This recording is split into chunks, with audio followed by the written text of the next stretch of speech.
He had never asked anyone for a single thing in his life. Not mercy, not understanding, not even a fair chance. Rhett Callahan had spent 34 years being the man people crossed the street to avoid, the name mothers whispered to quiet their children at night. In Red Hollow, they said he'd killed 7 men before he was 25. They said worse things besides. But on the worst night of that bitter autumn, when 4 girls stood at the edge of something no woman should ever have to face, the most feared outlaw in the territory made a choice that nobody, but not even Rhett himself, could fully explain. If this story already has you hooked, hit that like button right now, drop a comment telling me what city you're watching from. I want to see how far this story travels, and follow along to the very end because what happens next will stay with you. But the rain had been coming down hard since late afternoon, the kind of rain that didn't so much fall as press down on everything beneath it, flattening the grass, turning the dirt roads of Red Hollow into rivers of dark mud that sucked at boots and wagon wheels alike. By the time night settled fully over the town, most people had retreated indoors, shuttered their windows, and let the storm do whatever it intended. Rhett Callahan sat in the back corner of the Silver Ace Saloon with a glass of whiskey he hadn't touched in 20 minutes. He wasn't a man who drank to get drunk. He drank to have something to do with his hands, something to look at when people stared at him, which they always did. Tonight was no different. The barkeep, a heavy-set man named Dolph, had glanced his direction 3 times in the last half hour.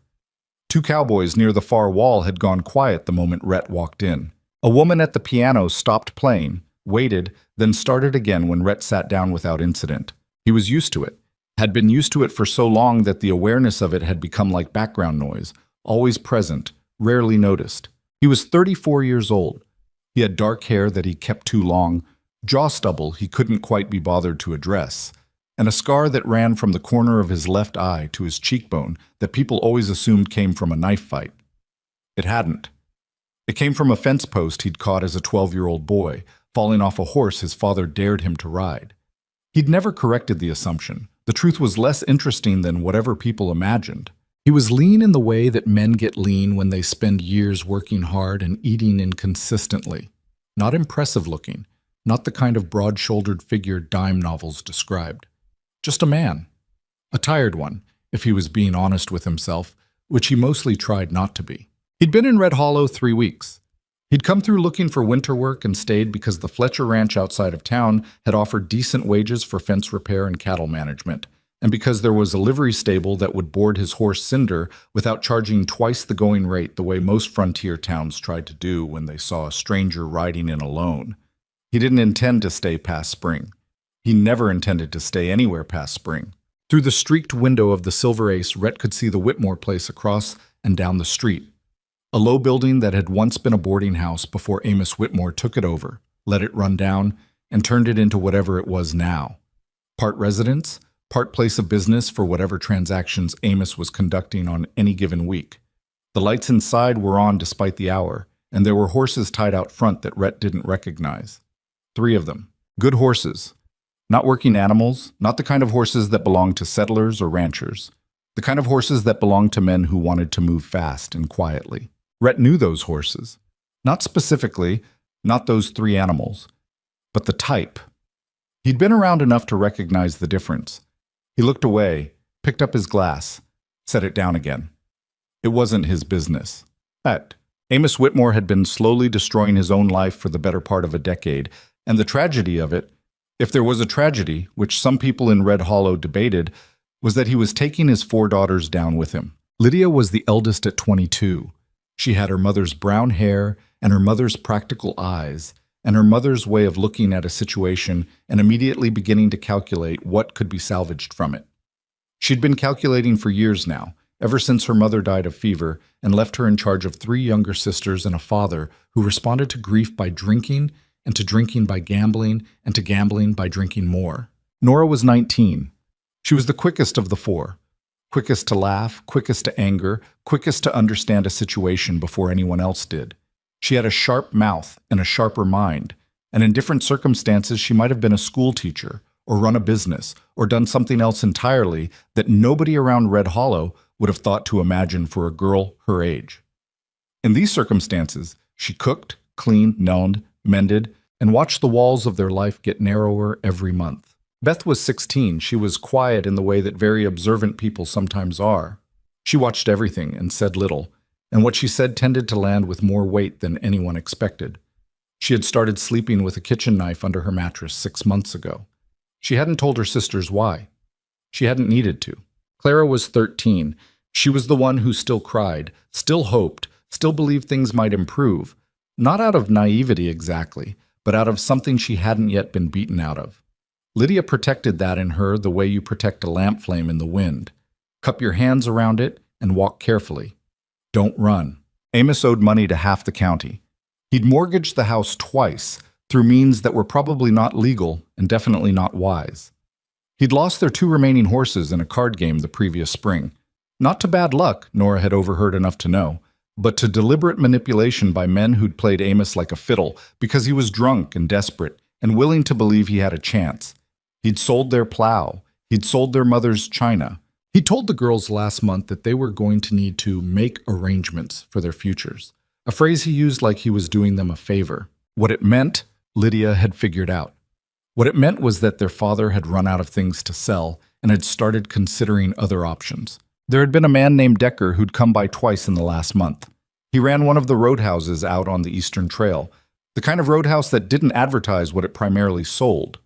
He'd looked at the sisters with a shopkeeper's eyes, assessing inventory, and Amos had offered him whiskey and nodded along to whatever Decker said with the expression of a man who was mostly just relieved someone was offering to solve his problem. The second time Decker came, he'd brought 2 other men with him.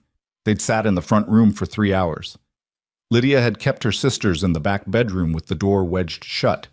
Tonight, Decker was back, and he'd brought different men this time, quieter ones, with that specific kind of stillness that Nora recognized as preparation, like they'd already decided what was going to happen and were just waiting for the formalities. Lydia stood in the narrow hallway between the front room and the back of the house, listening through the thin wall to the conversation beyond. She could hear Amos's voice, high and conciliating, the voice he used when he was scared, and Decker's voice, lower and flat, and another voice she didn't recognize, speaking rarely and briefly. She heard a number. She heard her father say yes to it. She walked back to the bedroom where her sisters were waiting. "Get your coats," she said. "Lydia," Nora started. "Now," quietly. What Rhett saw from his seat in the Silver Ace was the side door of the Whitmore place open and a girl slip out into the rain. Then another. Then 2 more, moving quick, staying close to the wall, heading toward the back alley. He saw them because he was watching the building. He'd been watching it without fully admitting to himself that he was watching it for the last 20 minutes. He saw one of the men from the front room step around the corner of the building a moment later. Saw him see the girls. Saw him turn back to say something through the window. Rhett set down his glass. He sat there for approximately 4 seconds, during which he had a brief and entirely unhelpful internal argument with himself about whether this was any of his concern, whether these people would thank him for the interference, whether riding into someone else's situation was the fastest possible way to turn a manageable life into an unmanageable one. All of that was true. He knew it was true. He picked up his hat from the table, left 3 coins for the whiskey he hadn't drunk, and walked out into the rain. The alley behind the Whitmore place was dark and wet and smelled of old garbage and rain-soaked wood. Rhett came around the back corner in time to see a man he didn't know. Heavy-set, hat pulled low, the type, grabbed the youngest girl's arm as she tried to run. She didn't scream. She kicked, hard, and with accuracy, and the man swore viciously and tightened his grip. "Hey," Rhett said, not loud. He didn't need to be loud. The man looked up. So did the other girls. So did the second man coming fast from the side door with his hand already on his belt. "Let the girl go," Rhett said. The man with the grip on Clara's arm looked at Rhett for a moment, sizing him up. "Walk away, friend. This isn't any of your business." "I'm not your friend," Rhett said, "and I've decided it is." What happened next was not clean or impressive. Real fights rarely are. The second man drew, and Rhett moved left and got a hand on the gun arm before it came level. There was a moment of struggling, the gun discharged into the ground, and then Rhett had the man's arm twisted behind him in a way that produced a short, ugly sound of pain. The first man let go of Clara and came at Rhett from behind, and Rhett took a hit across the shoulder that rocked him forward. He turned, took another hit, gave one back that landed better. The man went to one knee. It took maybe 45 seconds. It felt longer. Rhett straightened. His shoulder hurt. There was mud on his coat and the rain was still coming down steady. The two men were not incapacitated while one was getting up slowly, one was still nursing his arm. And there were more inside the building, and Rhett had a very short window before the situation escalated significantly past where it already was. He looked at the girls, all four of them standing in the rain, staring at him. "Is there somewhere else you can go?" he asked. "Family, friends, anybody?" The eldest one, brown-haired, composed even now in a way that impressed him, said, "No." "Horses?" "They sold our horses." Rhett thought for precisely 2 seconds. "Cinder can carry 2. Can any of you ride?" "I can," said the eldest. "There's a livery down on Mill Street. I'm going to walk you there. Don't run unless I say run. Running makes people chase." "Who are you?" the sharp-faced one asked. 19 maybe, eyes that took in everything. "Doesn't matter right now," Rhett said. "Move." They made it to the livery. Rhett woke the stable hand, a young man named Petey who worked nights and slept light, and paid him in coin he could not afford to spare for the use of a second horse for the night and the promise that he hadn't seen anything. Petey, who was 17 and had a gift for knowing when to ask questions and when not to, took the coin and went back to sleep. Within 20 minutes, they were moving out of Red Hollow in the rain, 4 sisters and 1 man who wasn't entirely sure what he'd just committed himself to. The eldest rode Cinder with the youngest in front of her. Rhett rode the livery horse, a solid bay mare named, according to Petey, Duchess. With the other 2 sisters doubled up on a second mount, he'd had to argue Petey into lending for additional coin. It was crowded and slow, and the rain showed no sign of stopping. Rhett rode point. He didn't talk. After maybe half a mile, the sharp-faced one, the 19-year-old, pulled her horse up beside him. "You're Rhett Callahan," she said. He looked at her. "I've heard about you," she said. "Most of it wasn't good." "Most of it isn't." "Are you going to tell us where you're taking us?" "There's a line cabin on the Fletcher property," he said. 2 miles east. Nobody uses it in winter. You can stay there until we figure out the next step." "And what's the next step?" "I don't know yet." She studied him for a moment. He kept his eyes on the trail ahead. "My name's Nora," she said finally. "I know," he said, though he hadn't known her name specifically. He'd known of the Whitmore sisters the way you know of any family in a small town after 3 weeks. Peripheral knowledge. "Rhett, I know who you are. You mentioned." "I'm not saying it to be rude. I'm saying it because if you have intentions I should know about, now would be the time." Rhett looked at her then. "Direct this one." "Good." "My intentions," he said, "are to get you somewhere dry. After that, we'll see." Nora held his gaze for a moment, deciding something, and then nodded and fell back to ride beside her sisters. The line cabin was small and smelled of old smoke and mouse droppings, but it was dry, which was the only thing that mattered. There was wood stacked on the side porch, and a stove that worked if you coaxed it, and 3 blankets that had seen better years but hadn't entirely given up. Rhett got the fire going while the sisters wrung out their hair and took stock of their situation with the methodical quiet of people who have had practice doing exactly that. The youngest, Clara, he'd gathered, sat close to the stove and watched him work with large, tired eyes. The middle one, Beth, stood near the window and looked out at the dark without saying anything. Nora sat at the single wooden table and apparently decided that now was the time to think. Lydia came to stand near him while he fed the stove. "You didn't have to do that," she said. "No. We didn't ask for help." "I know." She looked at him steadily. "So why did you?" Rhett closed the stove door and straightened. He thought about it. Actually thought about it, rather than giving her something easy and meaningless. "I saw what was happening," he said, "and I wasn't going to be able to not see it after that." Lydia was quiet for a moment. "That's not much of an explanation." "No," he agreed, "it isn't." She accepted that with a small nod, the way someone accepts an incomplete answer because the complete one doesn't exist. "What happens in the morning?" In the morning, I go into Red Hollow and see what kind of noise this made, he said. Then I come back and we figure out what comes next. They'll say you took us, she said. My father will say you took us. Decker will say whatever helps him. Probably. That means there will be people coming after you. There's usually people coming after me, Rhett said. He meant it without self-pity, the way you state any plain fact. I'm used to navigating that. Lydia looked at him for a long moment. She had the kind of face that didn't give much away. Not because she was cold, he thought, but because she'd spent years learning to keep things close. Whatever she saw when she looked at him, she apparently made her peace with it. We can cook, she said, and we can work. We're not going to be a burden you carry. I didn't think you were. I'm telling you so you know. He looked at her. All right, but he went back to Red Hollow at dawn. The town was already talking. He could feel it the moment he rode in. The way people's conversations stopped and started when they registered who was riding down the main street. Two men outside the hardware store watched him with the particular expression of people who have already decided what they think and are just waiting to see what he does. He went to the sheriff's office first. Sheriff Dale Pruitt was a man of approximately 55 who had managed to keep his job through 3 territorial elections by being sufficiently agreeable to sufficiently many people at once. He was not corrupt exactly, not in the organized way that some men were. He was simply carefully uninterested in situations that might cost him something. He had the eyes of a man who had learned to look at things without seeing them. He was behind his desk when Rhett came in. He looked up, and his expression did what expressions do when something unexpected and potentially expensive walks through the door. Callahan, he said. Sheriff. Rhett sat down without being invited.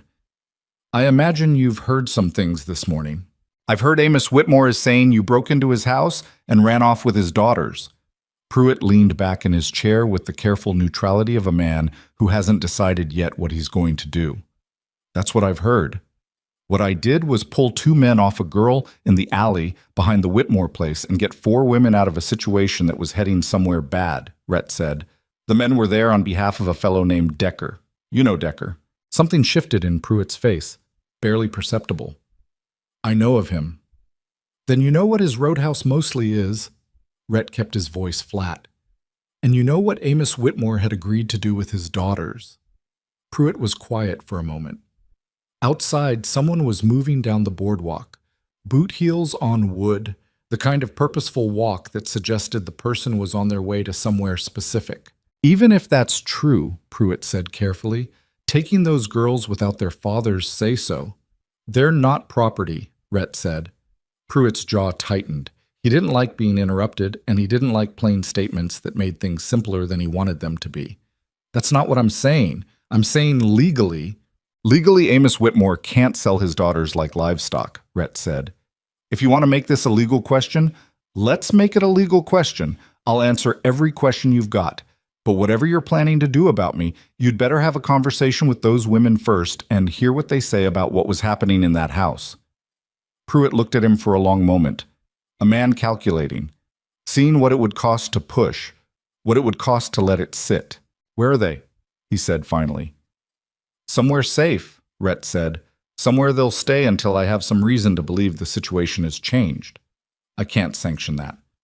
I'm not asking you to sanction it. I'm informing you. Rhett stood. You want Decker? I can give you enough on Decker to make an arrest worth your while. Think about whether that's useful to you. He walked out before Pruitt could find the right response. The town had more to say about it than Pruitt did. By mid-morning, the version of the story making rounds at the Silver Ace was that Rhett Callahan had stormed the Whitmore house with guns drawn and taken the girls at gunpoint. By afternoon, someone had added that he'd beaten Amos Whitmore severely. By supper time, the story had grown to include a ransom demand and suggestions of worse things. Besides, none of it was accurate. None of it needed to be accurate. The story the town wanted to tell about Rhett was the story they were going to tell, and anything that happened got reshaped to fit the version they already believed. Decker's men were talking to Amos Whitmore at the far end of the street, and Rhett watched them from the feed store without letting on that he was watching. There was something being organized. He could see it in the way they kept looking at a map that Amos had produced from his coat pocket, pointing at something, nodding, making decisions. He bought what supplies he could afford, flour, salt, some dried beans, coffee, loaded them on Duchess, and rode back out of town before anyone thought to stop him. On the way, he stopped at the Fletcher Ranch and had a brief, honest conversation with Owen Fletcher, a taciturn man of 60 who had hired Rhett on the basis that he worked hard and didn't cause trouble, and was now revising that second assessment. "I need some time," Rhett told him, "and the use of the East Line cabin." Fletcher looked at him. "I heard what they're saying." "What are they saying?" "That you took Amos Whitmore's daughters." "I got them out of a bad situation," Rhett said. "The man was going to sell them." Fletcher was quiet. He was a man who had lived long enough to distinguish between the kinds of things people said and the kinds of things that were true. He looked at Rhett for a full 10 seconds. "The East cabin can be empty for a while," he said finally, "and I didn't see anything this morning. Appreciate it." "Callahan." Fletcher stopped him before he turned. "Whatever you're doing, do it fast. Town gets an idea in its head, it moves on it." "I know," Rhett said. "Marshamum."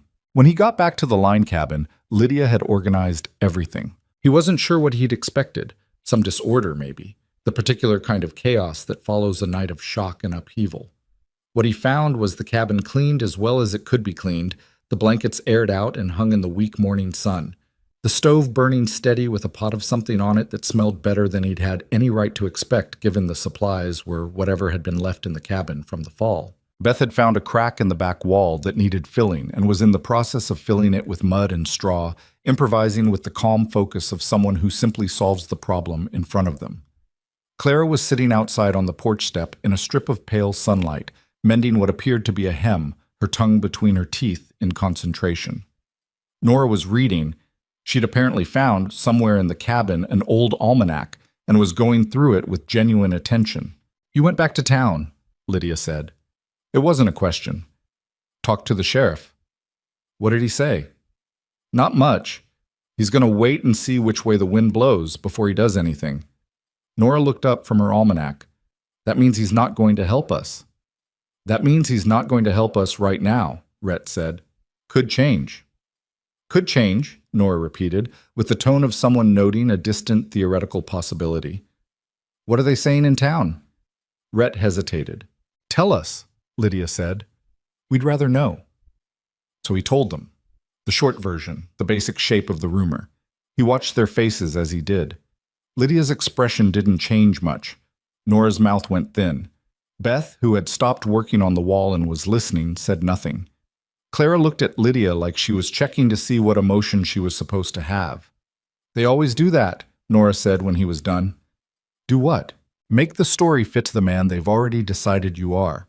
She said it without bitterness, more like an observation, the kind you make about weather patterns. They'd already decided about you before you did anything. "Most places have," Rhett said. "Is it true? What they say about you?"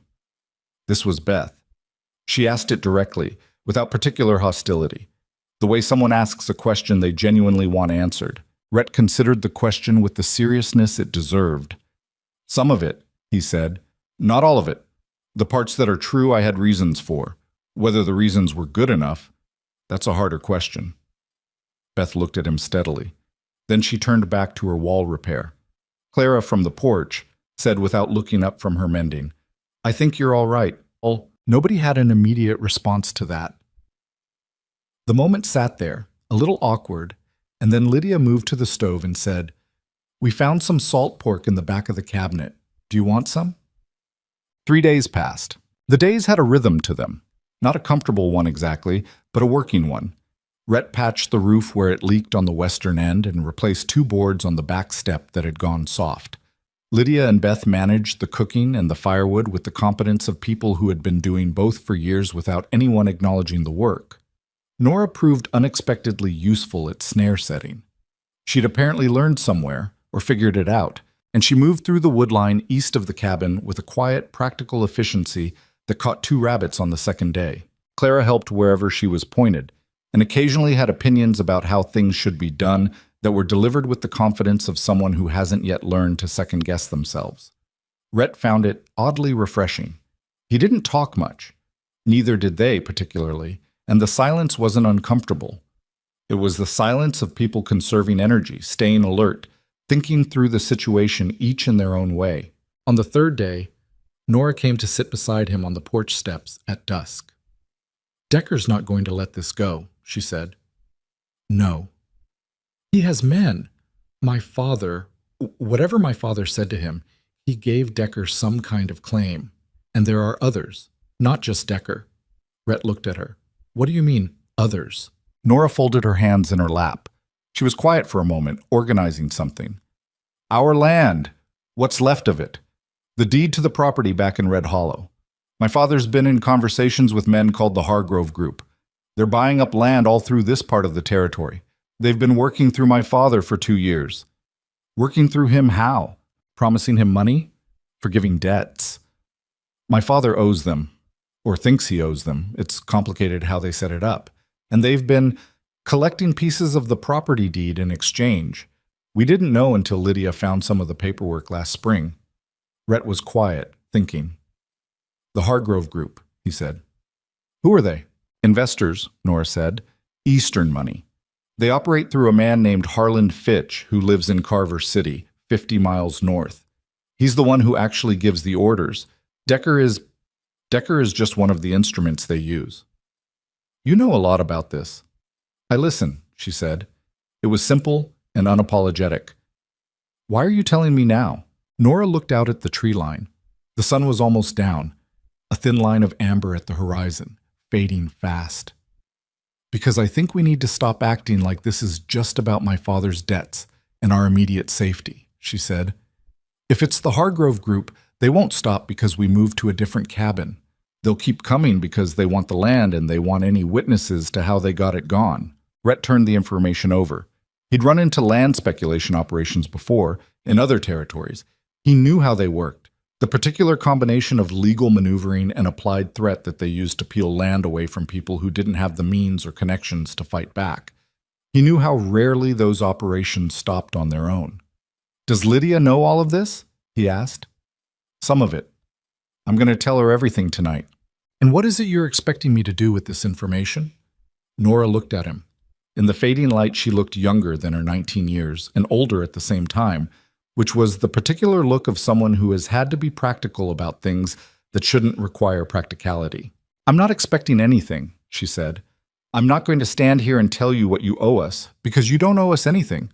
You already did more than anyone else did." A beat.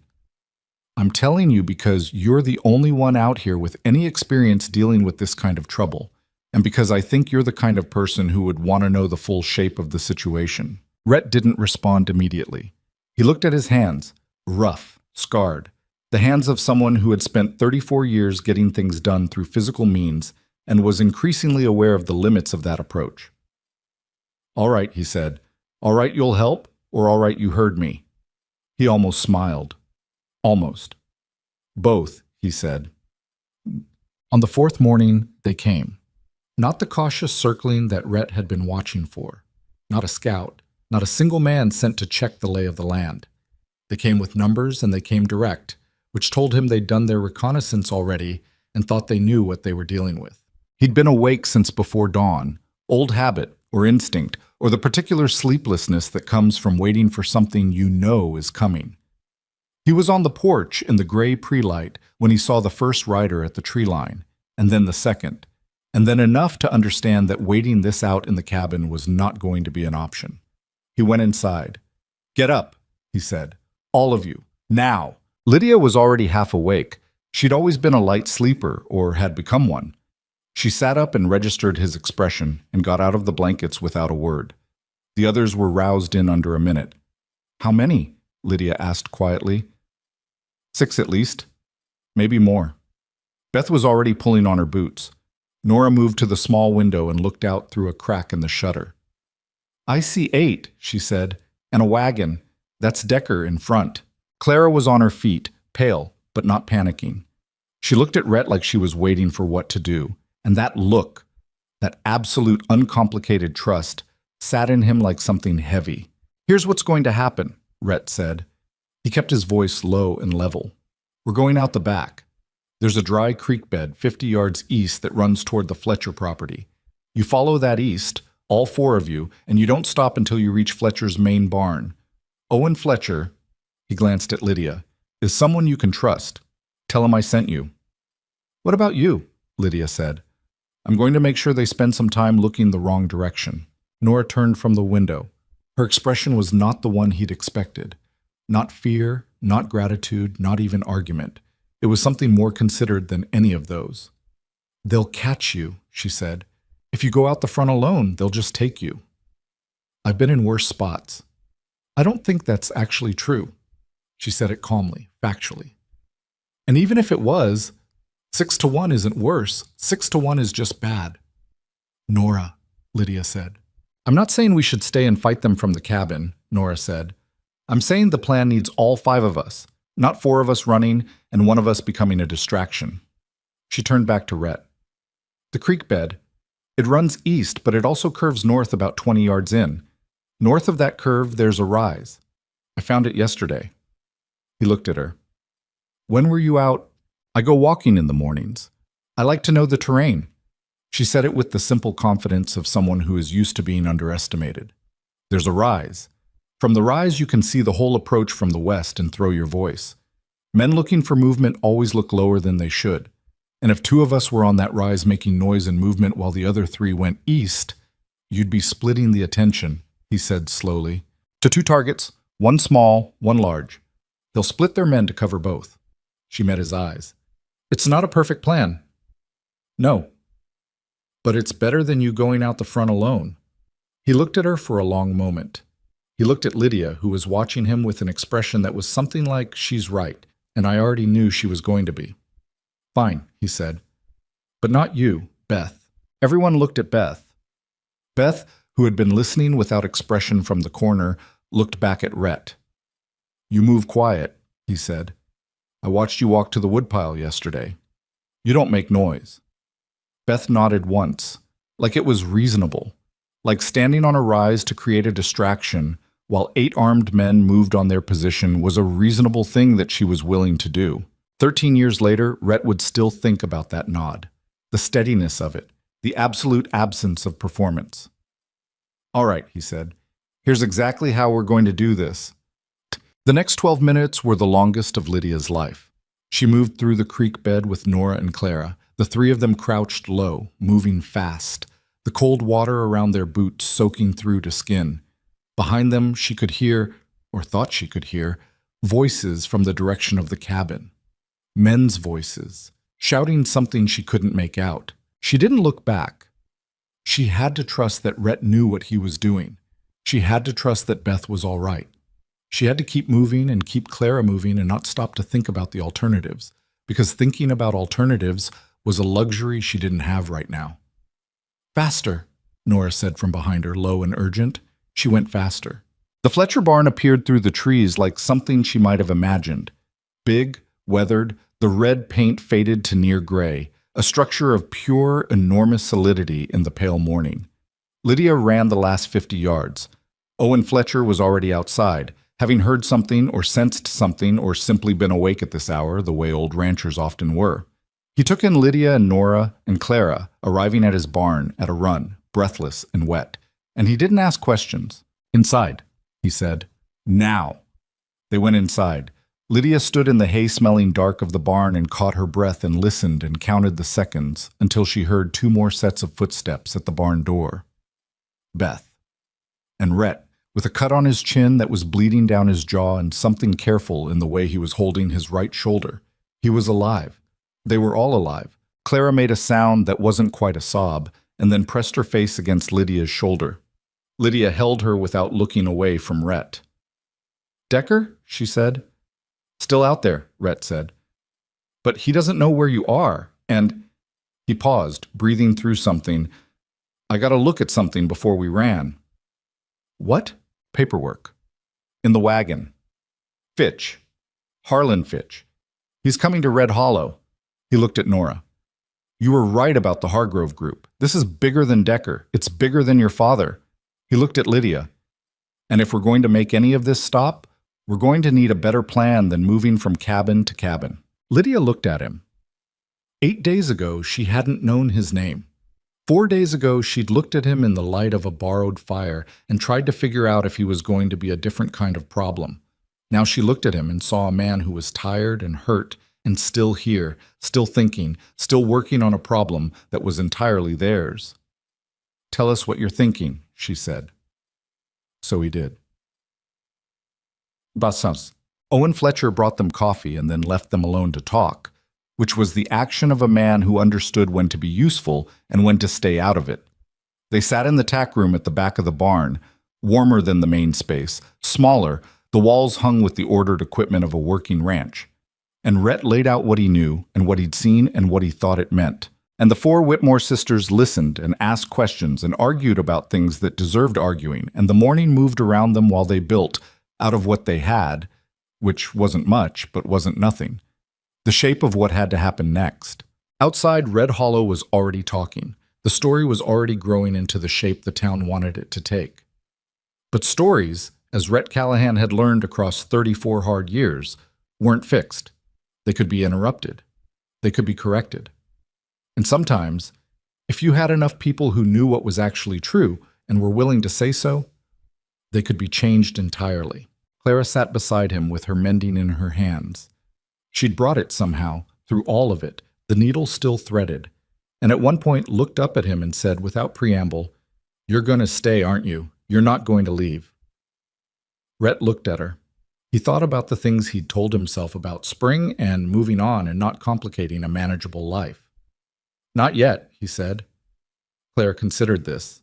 Then she went back to her mending. Outside, the sun was up.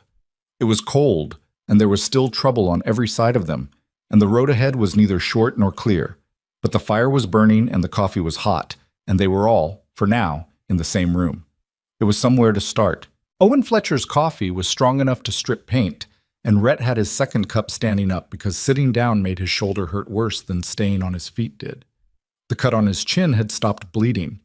Beth had cleaned it with a strip of cloth torn from the hem of her underskirt without being asked, with the matter-of-fact efficiency of someone who had done field medicine before, which Rhett suspected she had, because when you lived the kind of life the Whitmore sisters had lived, you learned to handle whatever needed handling. Fletcher had left them the tack room and gone to work his morning chores, and Rhett could hear him moving around the barn, the steady, unhurried sounds of a man doing what needed to be done, which was its own kind of reassurance. "The paperwork I saw," Rhett said, "was in an open satchel in the bed of the wagon. I didn't get long with it, maybe 30 seconds while they were still sorting out which direction we'd gone, but I saw Fitch's name on correspondence, and I saw the name of the property." He looked at Lydia. "Not just your father's house in Red Hollow, a larger parcel, something called the Black Ridge Tract." Lydia went still. Nora said, "That's the land east of town, 40 acres, maybe more. It belonged to our mother's family."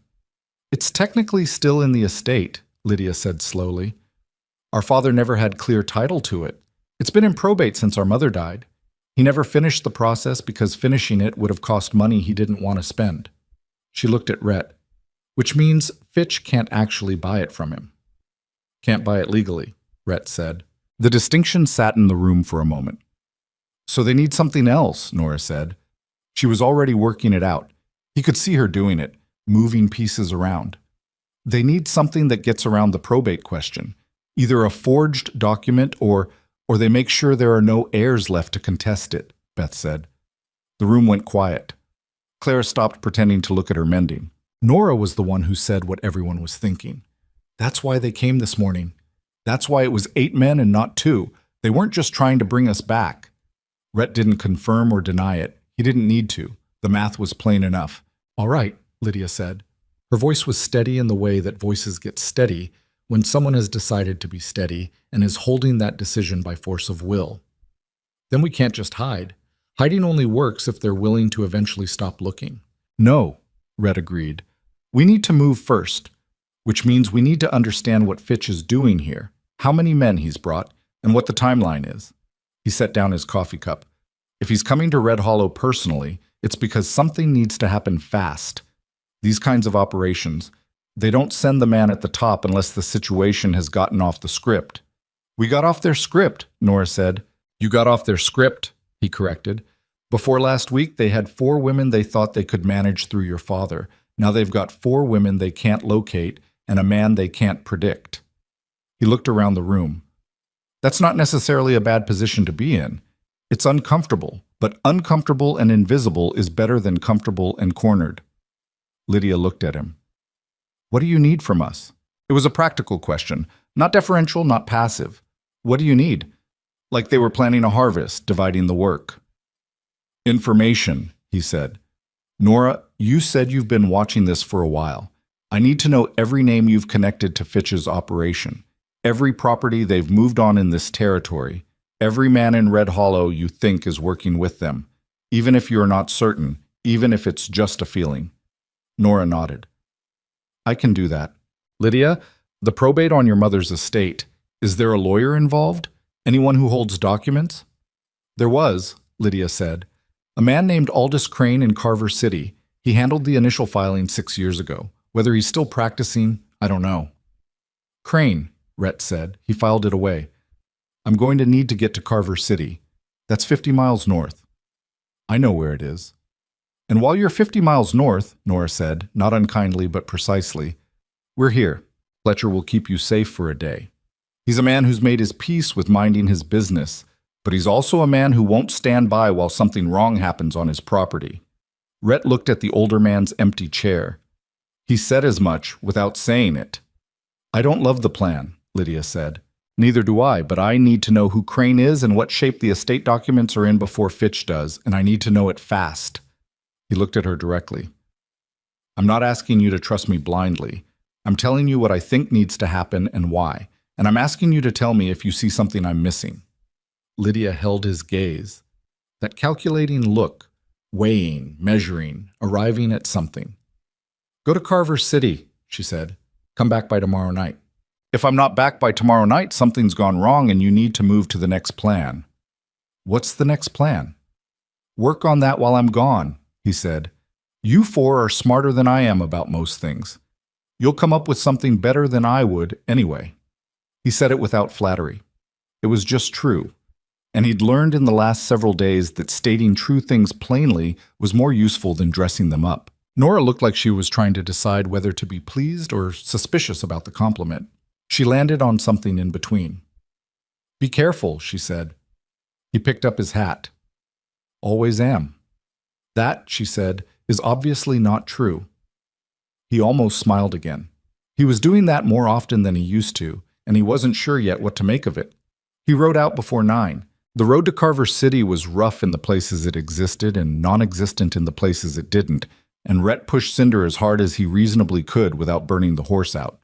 The morning was cold and clear.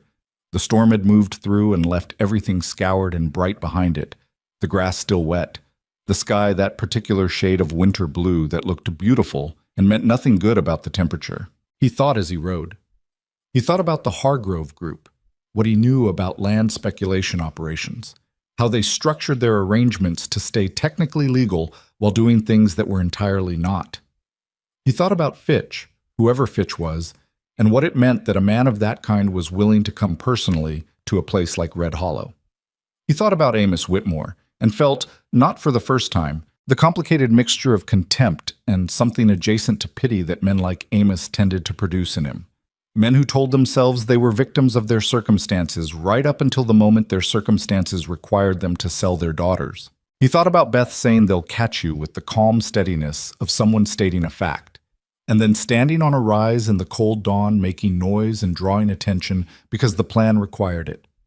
He thought about Clara saying, "You're going to stay, aren't you?" with the absolute confidence of a 13-year-old who hasn't yet learned that people leave.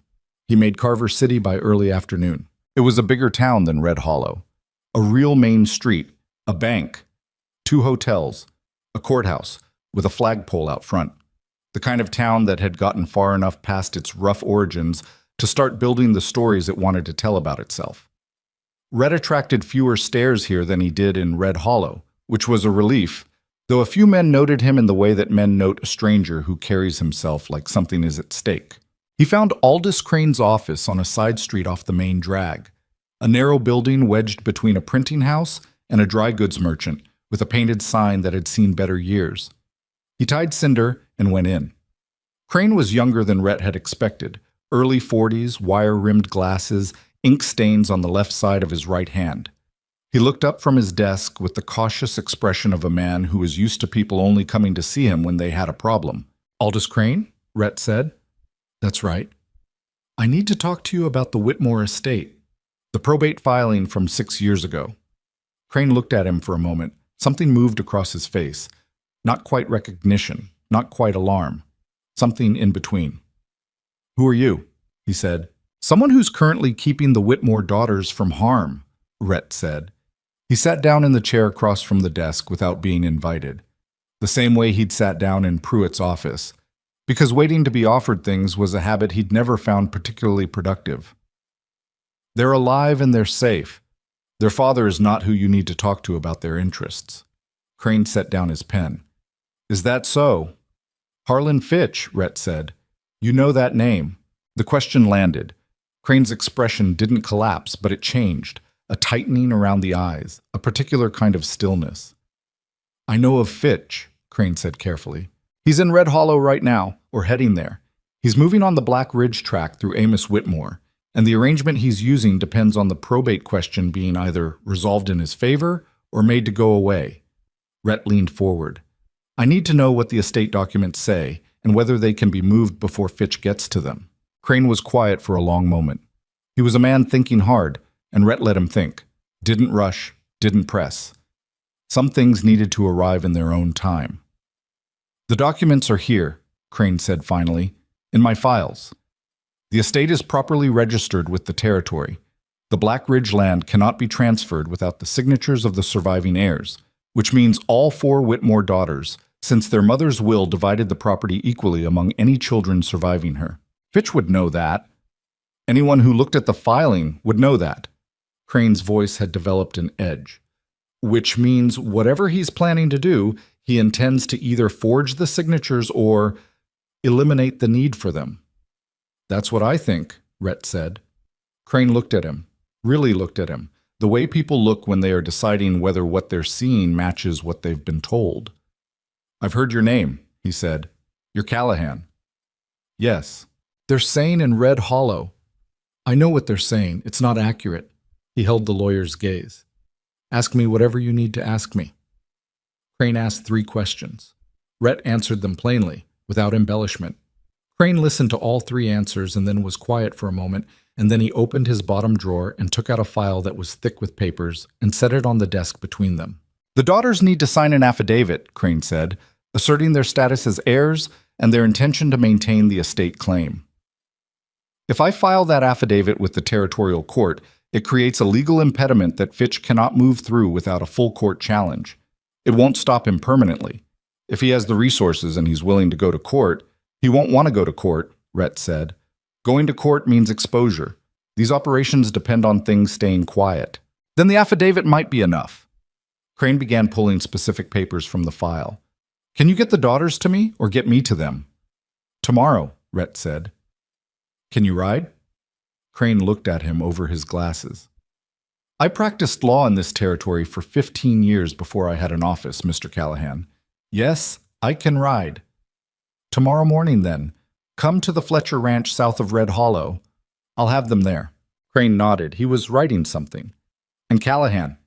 He didn't look up. I want you to know, the firm of Crane and Associates does not work with Harlan Fitch, and has not, and will not. I want that clear. Noted, Rhett said. He rode back through the afternoon, which bled steadily toward evening, the temperature dropping with the sun. He pushed Cinder on the return leg, needing the speed more than he needed the caution, watching the road behind him and ahead of him with the habitual alertness of someone who has spent enough years in difficult situations to trust their own unease. He arrived at the Fletcher Ranch as the last light was leaving the sky. They were all there.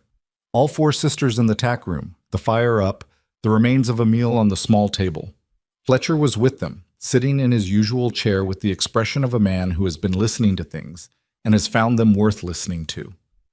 Nora had several pieces of paper covered in her neat, close handwriting spread on the table. Names, properties, dates, a web of connections she'd been building from memory while he was gone. Lydia looked up when he came in. Her eyes went immediately to his shoulder, then his face, in that particular order that was more medical than emotional. He was fine. She registered that, and something in her relaxed by exactly 1 degree. Crane is coming tomorrow, Rhett said. He needs all 4 of you to sign an affidavit claiming the estate. If you do that, Fitch loses his legal path to Black Ridge. And then, Nora said, and then he's got no legal path and he knows we know it, and it becomes a different kind of fight. Rhett sat down heavily in the one empty chair. His shoulder was genuinely sore now that the adrenaline had finished working. What did you find? Nora pushed the papers toward him. Fitch has moved on 7 properties in this territory in the last 3 years. 3 of them went clean. The owners sold willingly, or at least nobody contested it. 2 are in dispute. 2 of those cases involve families who lost members to accidents. 1 fire. 1 man who fell from a cliff that he apparently walked past every day for 20 years without incident. Fletcher said from his chair, I knew one of those families. He said it quietly and didn't elaborate, and the weight of it was enough that nobody asked him to. Rhett looked at Nora's map of names and connections. She'd drawn lines between them in pencil, linking Fitch to Decker to 3 other names he didn't recognize, and connecting all of them to a network that reached, apparently, into the Red Hollow Town Council and into 2 businesses on the main street. Len Marsh, he said, reading one of the names, the hardware store.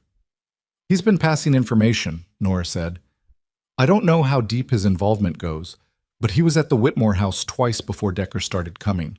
He left each time before anything was decided, which means he knew enough to leave before anything was decided. Clara said quietly from her corner, I saw him talking to Decker outside the feed store 2 weeks ago. I told Lydia. You told me, Lydia confirmed. I didn't know what it meant then. Rhett looked at the papers for a long moment. The picture was becoming clearer, and the clearer it got, the more he understood that this was not going to resolve itself with a legal document alone. Crane's affidavit was a piece of it, a crucial piece. But Fitch had people in Red Hollow who would work around legal impediments if they thought they could get away with it. Stopping Fitch completely meant exposing the whole web of it, and exposing it meant being willing to stand up in front of the people of Red Hollow and say what had been done, and being willing to prove it. He thought about the sisters, Lydia's steadiness, Nora's mind, Beth's quiet resolve, Clara's unshaken trust, and he thought about what it would take to get them from here to the other side of this.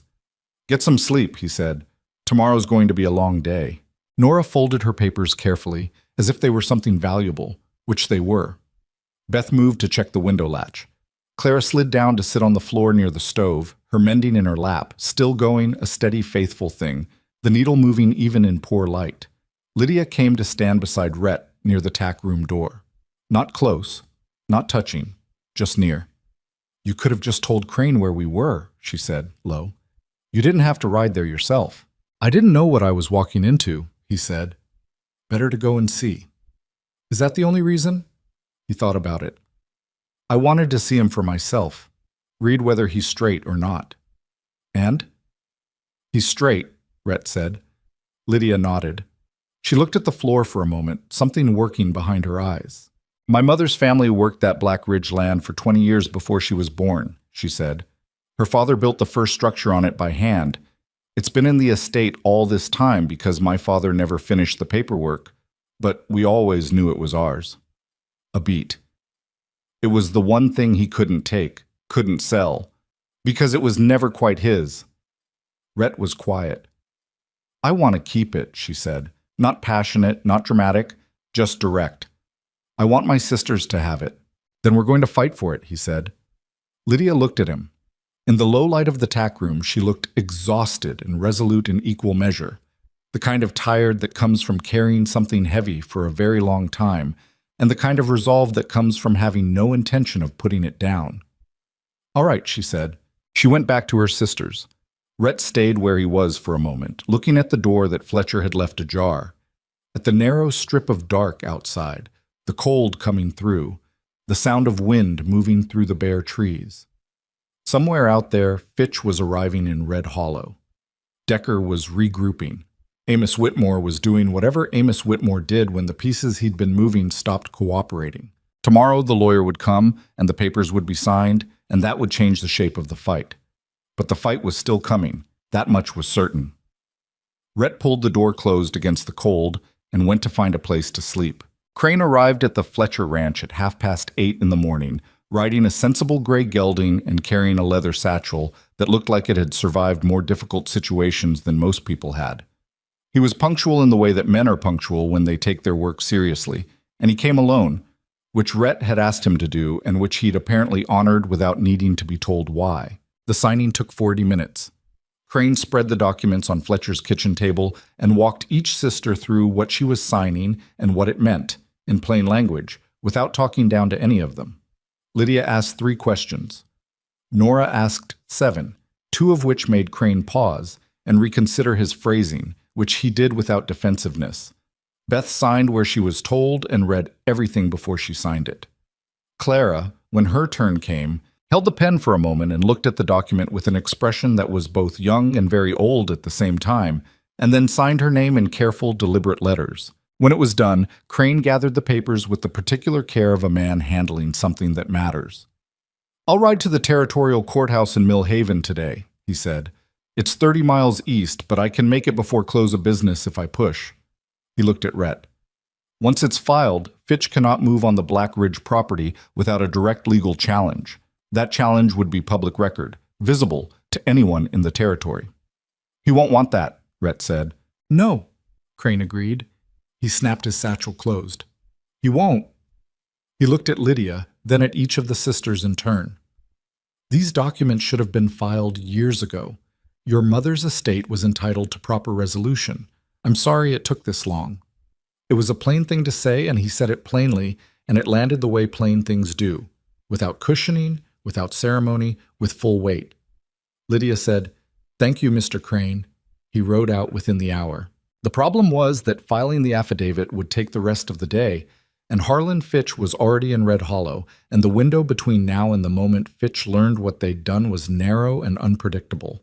Rhett had no way of knowing how well-connected Fitch's people were, whether someone in Millhaven would send word back the moment the filing appeared, whether Fitch had anticipated this possibility and already made arrangements to counter it. What he did know was that men like Fitch, when they felt a situation slipping, tended to move fast and without the careful maneuvering they preferred.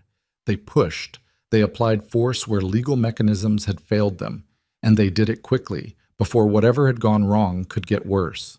"He's going to come to Black Ridge," Rhett said. They were back in the tack room. It had become, over the course of 3 days, a kind of headquarters without anyone formally deciding that. Not to Red Hollow, not to the house, to the land itself. That's what matters to him. The land. "There's nothing on the Black Ridge property right now," Lydia said. "No structure, no livestock. It's been fallow since my grandfather's time. Doesn't matter. He'll come to it because it's the thing he's trying to take. And when men like him can't take something through paperwork, they go stand on it and dare you to make them leave." Rhett looked at Nora's map, still spread on the table from the night before. "He'll bring Decker. Maybe more men than Decker has. The people he used the first time weren't enough, and he knows it. So we're going to Black Ridge," Nora said. "We're going to Black Ridge. All of us." He looked at her. "You don't have to—" "Don't," Lydia said. It wasn't sharp, it was just definitive. "Don't tell us to stay somewhere while you go handle it. We've been handling things longer than you've known us." He looked at her. He thought about arguing and decided it was a waste of time and also, in a way he couldn't entirely articulate, wrong. These women had been managing their own situation before he walked into that alley. Whatever came next was theirs as much as his. "All right," he said. "Then here's what we need to do. And here's what Black Ridge looks like. And here's how we use it." He'd ridden out to the Black Ridge track the previous evening while the sisters slept, a 40-minute ride east of the Fletcher property, up through scrubland and into the rocky, broken terrain that gave the place its name. He'd spent 2 hours walking it in the dark, which was not comfortable and was entirely necessary. He needed to know the ground. What he'd found was better than he'd hoped. Black Ridge was a long shelf of rock and cedar that ran roughly north to south, with a canyon cutting through the middle. Not deep, maybe 30 feet at its lowest, but sheer-sided and difficult to cross, except at 2 specific points. The land east of the canyon was higher than the land west of it, which meant anyone approaching from the Red Hollow direction would be coming uphill and into the sun in the morning hours. The rock formations along the ridge offered concealment without requiring much movement, and the canyon itself, with its narrow crossing points, was exactly the kind of terrain that reduced numbers. 8 men crowded into a single crossing were not 8 men, they were a line. He'd walked it and mapped it in his head and come back and thought about it for most of the night. The western approach is where they'll come from, he told them. It's the natural route from Red Hollow, and it's the direction Decker's men came from the first time. The canyon crossing at the south end is the easier one. Lower walls, less scramble. They'll head for that. And we want them to, Nora said. We want them to. Because the south crossing is also where the walls funnel in on both sides, and there's a ledge on the east wall that sits above it. He looked at Beth. You can hit a target from above better than from level. Takes less, it makes noise and it makes people stop moving, and right now stopping their movement is more valuable than anything else. Beth said, How far? 40 feet, maybe 45. Line of sight. She nodded once, the same nod she'd given him in the cabin.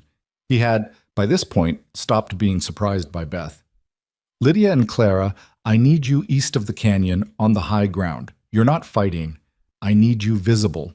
If they see people on the ridge, they have to decide whether to split and go around the long way or push through the canyon.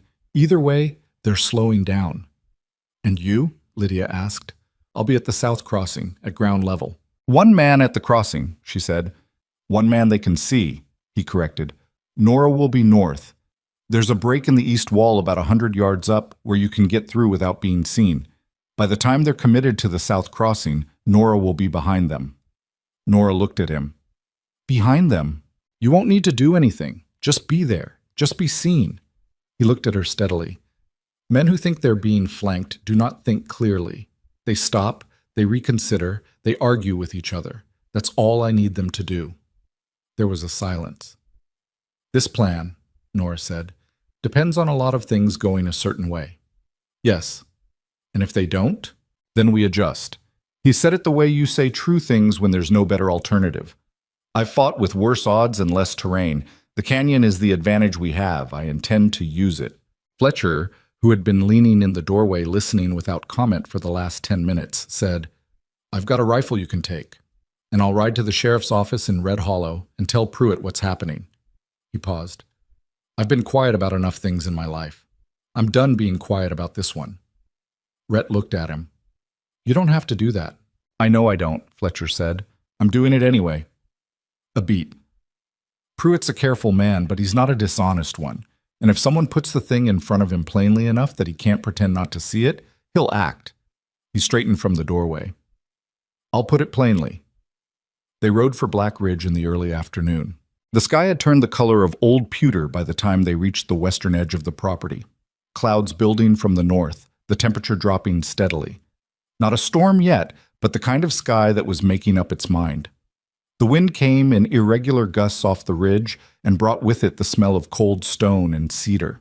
Rhett positioned them one at a time, moving quickly and quietly, showing each person where to stand and why and what to watch for.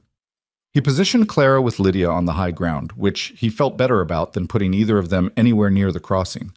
Clara had not complained about any of the plan, had not argued for a more central role, had simply listened and nodded, and then walked to where she was told with the focused calm of someone who has decided to be useful in whatever way is available. He positioned Nora at the north break in the wall and watched her slip through it without making a sound, which she managed better than most men he'd worked with would have. He positioned Beth above the south crossing with the extra rifle Fletcher had lent him and 2 boxes of shells, and when he looked up at her from below, she was already settled into the ledge like she'd been there for hours, still and deliberate, watching the western approach. He took his place at the crossing. He waited.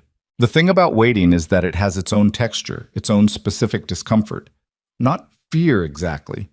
Rhett had spent enough years in difficult situations that the acute fear response had been mostly replaced by a kind of heightened attention, a narrowing of focus onto the immediate and tactile. He felt the wind. He felt the rock under his boots.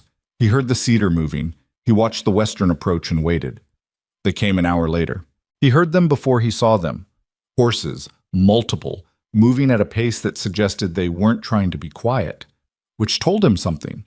Either they didn't think he knew they were coming or they didn't care, and he wasn't sure which was worse. He counted as they appeared at the edge of the tree line. 1, 3, 6, 8, and then 2 more behind. And in the middle of the group, a man who carried himself differently from the others. Heavier coat, better horse, the particular posture of someone who is used to having decisions made around him rather than by him. Fitch. Had to be. Decker was out front. Rhett recognized him from the one time he'd seen him up close. The heavy build, the hat pulled low. He'd brought 11 men in total, which was more than Rhett had planned for, and the sight of 11 produced a brief, concrete moment of reassessment. He let them get to within 50 yards of the canyon crossing before he stepped out of the rock shadow where he'd been standing and into the open. The column stopped. Decker said something to the man beside him. The group spread slightly. A natural response. Men opening up when they see a target, reducing the chance of a single shot taking multiple people. Rhett noted it and noted what it meant about how they were thinking. Callahan, Decker said, loud enough to carry. His voice was flat, like someone reading from a list. You've made this harder than it needed to be. Seems like a perspective thing, Rhett said. You're one man. I know how many I am. A pause. Decker looked up at the ridgeline behind Rhett, scanning, assessing. Rhett could see him doing it, looking for whatever Rhett had positioned up there. The man had been in enough situations to know that a single person standing in the open was usually not a single person standing in the open. From the ledge above the crossing, Beth fired once, not at anyone. Into the rock face at the mouth of the crossing, a calculated shot that sent chips flying and made a sound that bounced off both canyon walls and went everywhere at once. 3 of the horses spooked. One man's mount went sideways and dumped him into the scrub. Another horse reared and its rider spent 20 seconds getting control of it. In those 20 seconds, Rhett watched something shift in the configuration of the group. Men turning to look at the ledge, turning to look behind them, the column losing its coherence. The man on the better horse, Fitch, pulled his mount tight and looked not at the ledge but at the canyon mouth, then at Rhett, with the expression of someone calculating what this terrain meant for the situation he'd planned. It was, Rhett thought, a fairly intelligent expression, which meant Fitch understood faster than Decker did. Decker, the man said, his voice carrying without rising. Hold. Decker held. His men held mostly, still managing horses and moving pieces. Fitch rode forward, just a few steps, separating himself slightly from the group. He was maybe 40, with a face that was more accountant than outlaw, fine features, controlled expression, the kind of man who operated in conference rooms and used men like Decker the way you use tools. Mr. Callahan, he said, I've been told a certain amount about you. I hear that from everyone, Rhett said. Almost none of it's accurate. I suspect you're a more complicated man than your reputation suggests. Fitch's voice was neutral. Not friendly, not hostile. The voice of a man who believed everything was negotiable. I also suspect you're aware that the situation here has certain practical limitations. I'm aware of the situation, Rhett said. Then you know what I'm after and you know I have the resources to pursue it regardless of what happens today. What you're after, Rhett said, is land that was filed this morning with the territorial court as the protected estate of 4 lawful heirs. You can't purchase it, you can't take it, and if you push on it from this point forward, every action you take is a matter of public record in front of a territorial judge. He let that sit for a moment. And what happened to the Ashby family 2 years ago and the Donnelly family last spring? That's going to be on that record too, once someone starts looking.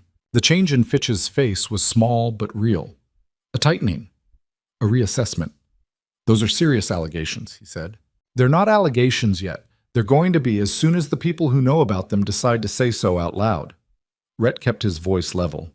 I've got 4 women who will testify to what was arranged for them through your man Decker. I've got a lawyer who filed a proper estate claim this morning. And I've got the patience to see all of it through, which is something I don't think you were counting on. Decker said from behind Fitch, this man is bluffing. I'm not bluffing, Rhett said. He looked at Decker. You know I'm not bluffing. Decker's jaw tightened.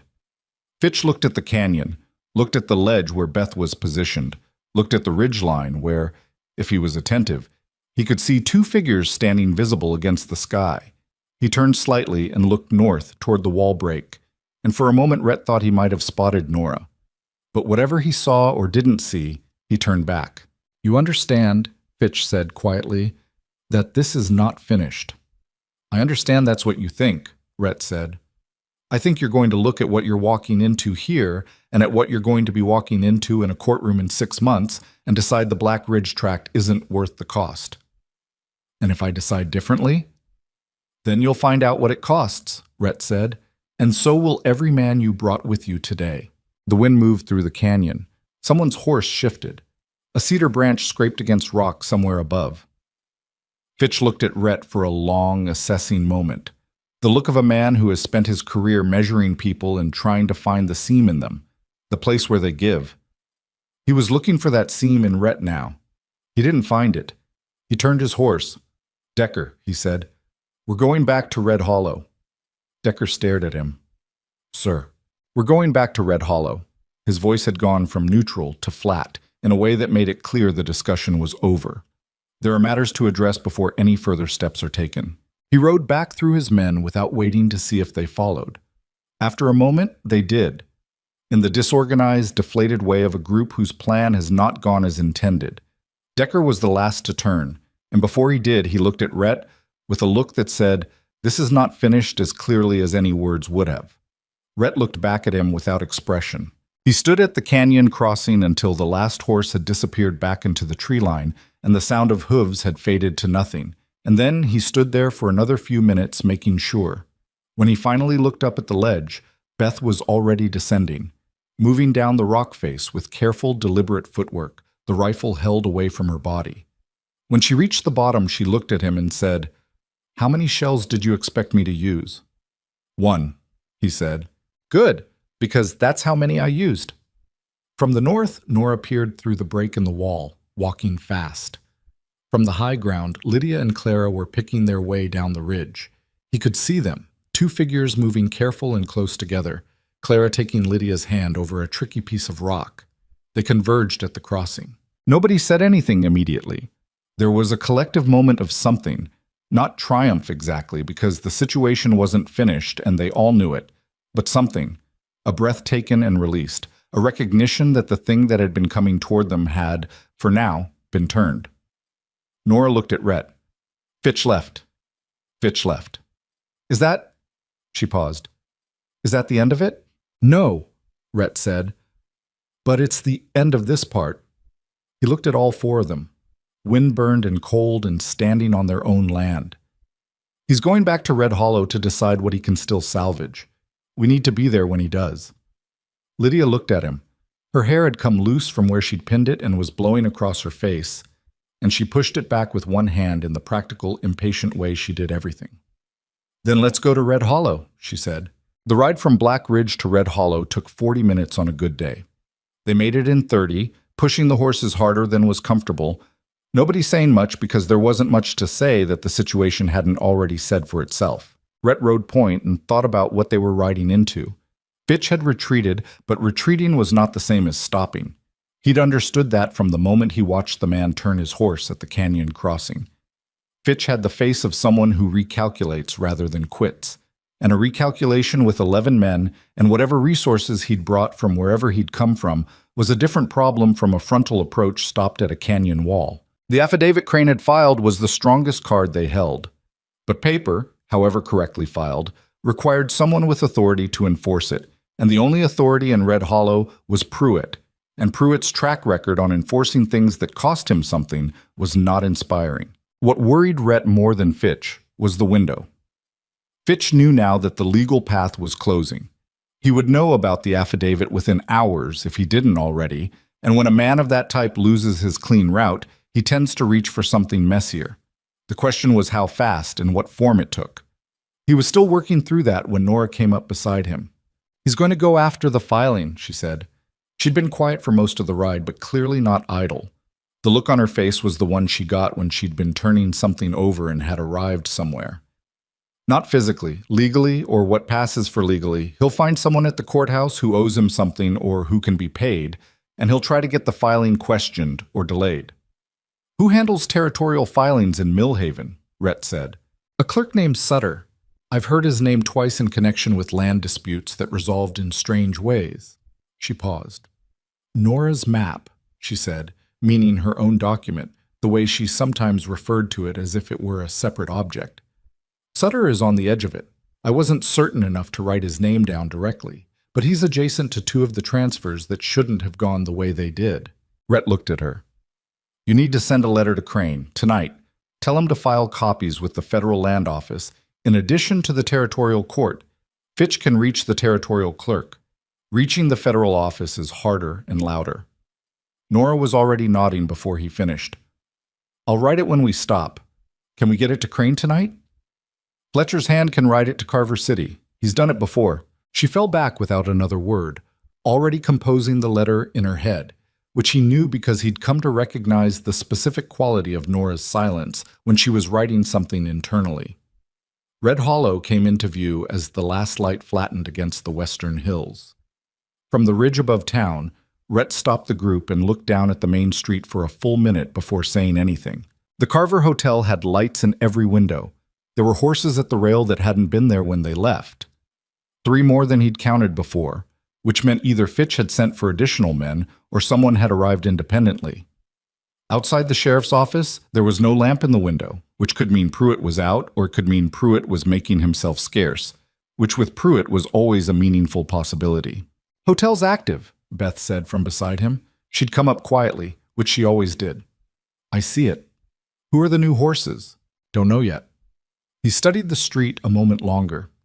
Down near the south end, outside what passed for Red Hollow's telegraph office, a single room appended to the dry goods store, staffed by a young man named Willis, who was enthusiastic about his equipment and cavalier about who he sent messages for, there was a light burning that wasn't usually burning at this hour. Someone's been at the telegraph. Fitch, Lydia said. She'd pulled up on his other side. Or someone on his behalf, sending to where? That's the question. He turned from the ridge. We need to know what went out on that wire before we go in. If he's called for more men from somewhere, we need to know how far out they are. Willis will talk, Nora said from behind. He's not complicated. If someone asks him directly and doesn't make it feel like trouble, he'll tell them what he sent. Someone like who? A pause. Then Clara said, Me. Everyone looked at Clara. She shrugged, not dismissively, but with the practical confidence of someone who has thought it through. Nobody looks at me twice. I'm 13. I walk in and I ask Willis if there's a message for the Whitmore family, which is a real question. Crane might have sent something. And while he's checking, people talk. Willis always talks. She met Rhett's eyes. You know I'm right. He did know she was right. He also disliked it in the way that you dislike a correct answer that requires someone you're responsible for to walk toward uncertainty. He looked at Lydia. Lydia looked at Clara for a moment, the look of an older sister doing rapid calculations about risk and necessity and who her sister actually was. Stay on the main street, she said. If anything feels wrong, you walk out and come back. Don't wait and don't explain. I know, Clara said, already moving. They came down off the ridge and into the back end of town, keeping to the alleys, leaving the horses behind the livery with a coin for Petey that Rhett could not afford and spent without hesitation. They positioned themselves in the gap between the feed store and the barber shop, which had a sight line to the hotel and to the telegraph office, and they waited. Clara walked down the main street in plain view. Rhett watched her. The way she moved, unhurried, the mended hem of her coat swinging, hands in her pockets. She looked exactly like a 13-year-old girl running an errand in the early evening, which she was technically. The fact that it was also something else was entirely invisible, because Clara had the particular gift of being easy to underestimate, and she'd learned a long time ago to let people do it. She went into the telegraph office. 4 minutes. She came out walking at the same pace she'd gone in. When she reached them, she said without preamble, 2 messages went out this afternoon. One to a law office in Carver City. Willis didn't know the name, but he remembered the address because it's on Henderson Street, which he thinks is a good street. One to a man in Mill Haven named Sutter. Rhett and Nora looked at each other. Sutter, Nora said flatly. What did the messages say? Rhett asked. Willis didn't read them. But the man who sent them, Willis said it wasn't Fitch personally. It was a younger man, well-dressed, who paid extra and asked Willis to keep the timing out of the log. Willis kept the timing out of the log, and then mentioned it to me, which is the kind of thing Willis does. Claire's expression was not quite dry and not quite satisfied, something in between. He also mentioned that the man seemed in a hurry and that he had a ring with a blue stone that Willis thought was probably expensive. Decker's second, Rhett said. He'd noticed a man behind Decker at the canyon, younger, better dressed, always slightly back, the kind of man who handled the details that Decker was too rough for. Which means Fitch is already moving on the filing. Then we need Pruitt tonight, Lydia said. Not tomorrow, not in the morning. Tonight, before whatever Fitch sent to Sutter has time to arrive. Pruitt, Nora said, the name carrying its usual freight of skepticism. Pruitt? With Fletcher's information, Rhett said, and with everything you've documented. He looked at Nora. You brought the papers? She pulled back her coat. The folded papers were inside, against her body, which was where she'd been keeping them since the previous day. Dry, intact, covered in her close handwriting. Then we go to Pruitt, Lydia said. Now. They went. The lamp was off in the sheriff's office, but the door was unlocked, and when Rhett pushed it open, there was a figure at the back desk who turned at the sound. Not Pruitt, but the deputy, Garrett, young, and currently in the middle of what appeared to be a ham sandwich, which he put down with the guilty expression of someone caught doing something ordinary in circumstances that didn't feel ordinary.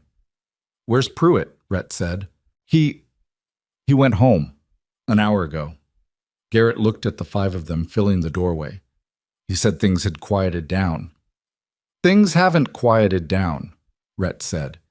He came in and sat in the chair across from Garrett's desk and looked at him directly. I need you to listen to me for 10 minutes. After that, you can decide what to do, but I need you to actually listen first. Garrett looked at the sandwich, then at Rhett, then at the four sisters. He was 22 probably, with the face of someone who had taken this job because it seemed stable and was now experiencing the specific regret of people who choose stability without fully considering what stable jobs sometimes require. All right, he said. Nora put the papers on the desk. What followed was not 10 minutes, it was closer to 30, because Garrett was thorough in the way that young people are thorough when they understand that what they're looking at matters. He read the documents. He asked questions. Several of his questions were good ones. He went pale when he reached the section about the Ashby family, and Rhett watched him read it twice, which told him something about Garrett that was useful. The messages to Sutter, Garrett said. You think he's trying to get the filing pulled? Or delayed long enough to muddy the record, Nora said. A delay gives Fitch's lawyers time to challenge on procedural grounds. If the challenge is filed before the affidavit is formally processed, the property reverts to disputed status. How long does formal processing take? In normal circumstances, 3 days. If Sutter marks it as disputed on arrival, it goes into a review queue that can last 6 months. Garrett was quiet for a moment. He looked at the papers again. Then he stood up, straightened his jacket, and took his hat from the hook by the door. I need to go get Sheriff Pruitt, he said. He went out at a pace that was almost a run. Rhett looked at Lydia. She looked back at him. Neither of them said anything about whether Pruitt would come or what he'd do if he did, because saying it out loud wouldn't make the answer better or worse. Beth went to the window and watched the street. Clara sat on the floor against the wall. There were no available chairs, and took out her mending from her coat pocket with the serenity of someone who has learned to find useful work in every waiting period of her life. Nora reorganized her papers, reread 2 sections, and made 3 small additions in the margins with the stub of pencil she kept in her pocket. Outside, the hotel windows were still bright. Someone was moving on the 2nd floor, a silhouette crossing back and forth behind the curtain, pacing, which was either Fitch or someone with something heavy on his mind. 15 minutes. Pruitt came in ahead of Garrett, which was not what Rhett had expected. He'd expected Garrett to drag him, and he'd expected resistance, and he'd expected to spend another 20 minutes having the same argument he'd had in this office once already. Instead, Pruitt came through the door with his hat not quite on straight, as if he'd put it on while moving, and he looked at Rhett and then at the sisters and then at the papers on the desk and said, without preliminary, "Show me what you have." Nora showed him. All of it.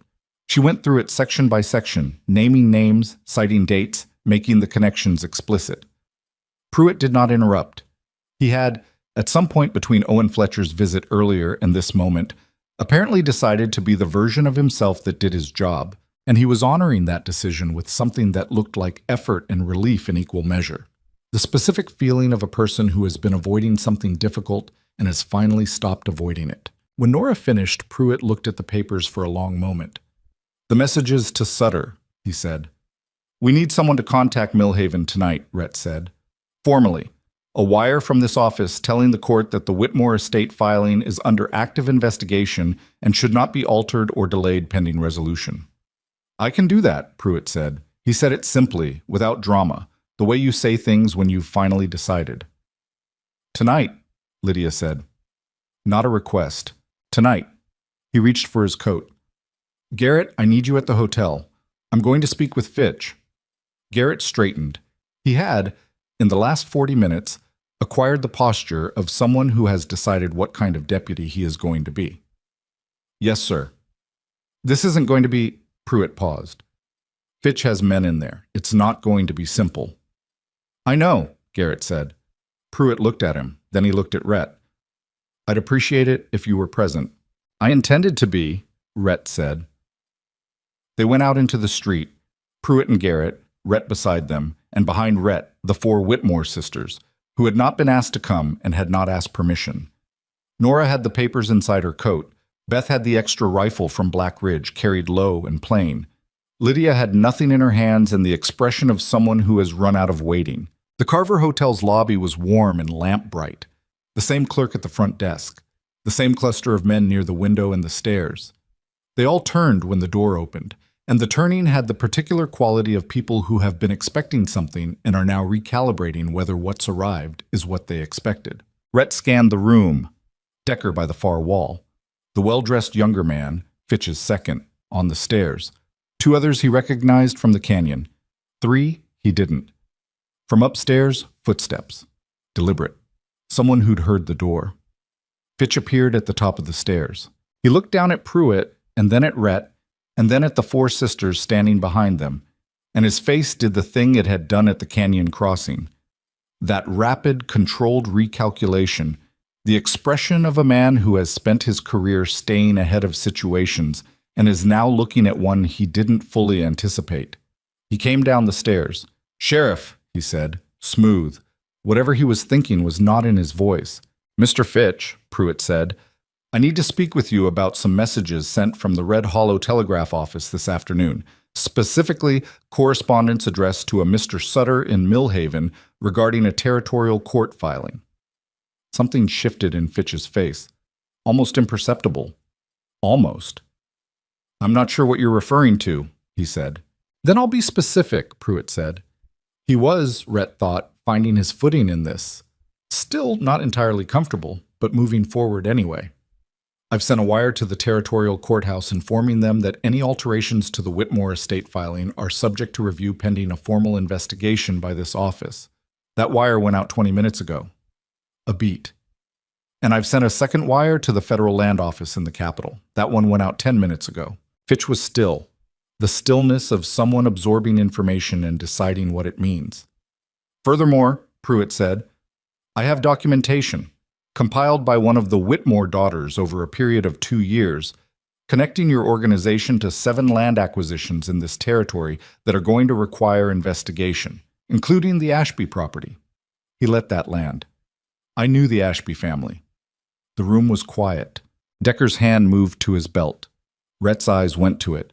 He didn't move, didn't speak, just looked at Decker with the particular attention that communicated everything necessary, and Decker's hand stopped where it was. Fitch looked at Decker and looked at the hand and looked back at Pruitt. The calculation running behind his eyes was visible, now, in a way it hadn't been before. The room was too public. The wires were already sent. Whatever he'd tried to arrange with Sutter was either going to work or it wasn't, and arriving at it through a confrontation in a hotel lobby with a sheriff and witnesses and 4 women who had every reason to testify was the worst possible way to find out. He was not a stupid man. That was the thing about men like Fitch. They were never stupid. They were just willing to do things that stupidity alone wouldn't explain. "I want to speak with my lawyer," he said. "That's your right," Pruitt said. "In the meantime, I need to ask you and your men to remain in Red Hollow until I've completed my inquiry. Leaving the territory at this point would be taken as an unfavorable indicator by the circuit judge. Fitch looked at him for a long moment. Then he looked once at Rhett. A look that was not quite anger and not quite respect, and was something that lived between those things. The look of a man acknowledging that the situation has changed and that he knows who changed it. Then he looked at Lydia, and Lydia looked back at him with an expression that was absolutely level and absolutely clear, the expression of a woman standing on her own ground, which she was, because the ground was filed and recorded and hers, and no version of his calculation could change that now. He looked away first. "I'll be in my room," he said to Pruitt, and went back up the stairs. The room breathed out, not loudly. The relief was quiet, the way real relief usually is, not triumphant, but simply the cessation of a long-held tension. Decker looked at the floor. Fitch's men looked at each other and found no instructions in each other's faces. Pruitt turned to Rhett. "I'll need those documents properly filed tomorrow morning." He was talking to Rhett, but looking at Nora, because he'd understood somewhere in the last hour who the documents belonged to. "They'll be there," Nora said. Garrett was already making notes in a small book he'd produced from his pocket. He wrote with the concentrated attention of a young man who intends to do this right. They filed out of the hotel into the cool dark of the Red Hollow street, and the night air was cold and smelled of horses and wood smoke, and the particular smell that comes after a thing has been done that couldn't be undone. The hard kind of done. The kind that requires a full day on the other side before you fully believe it happened. Lydia stopped on the boardwalk outside the hotel and looked up at the sky for a moment. Just a moment, brief, a person checking in with something internal. Then she put her hands in her coat pockets and looked at Rhett. "That's not all of it," she said. "No," he agreed. "Fitch isn't finished." "He's not finished, but he's changed what he's able to do, and he knows it." Rhett looked down the street at the ordinary business of the town going on around them. A lamp being trimmed in a window, a man walking his dog on the far side, sound from the saloon carrying on the cold air the way it always did. He came here to take something quietly and leave. That option's gone. Anything he tries from here is public and recorded and attached to his name. Men like Fitch don't like their names on things that might be examined. "So he'll leave," Lydia said. "Eventually, on whatever terms he can negotiate." Lydia turned the information over. She was tired. They all were. The kind of bone-level tired that accumulates over days and doesn't let go until you've slept for 10 hours in a row, which none of them had done since the night before the alley. But under the tired was something else. Something that had been present since the first night in the line cabin and had simply been too buried under urgency to surface properly. A quality of steadiness, of settled. Like a person who has been off balance for a long time and has finally found level ground and is feeling what level ground actually feels like. "Where do we sleep tonight?" Clara asked, from beside Lydia. Rhett looked at the hotel and then away from it. "Not there," he said. "Fletcher's?" Beth said. He considered. "Fletcher's is 40 minutes. It's late." He thought about the options available, which were limited by money and by the unwillingness to show the town that they were retreating. "Pruitt's office has a back room with a cot and 2 chairs. It's not comfortable." "We've been sleeping in a line cabin for a week," Nora said. "We're past comfortable as a standard." Pruitt, who had been listening from a step behind, said, "Use the back room. Garrett will stay at the desk. Nobody's going to bother you in the sheriff's office."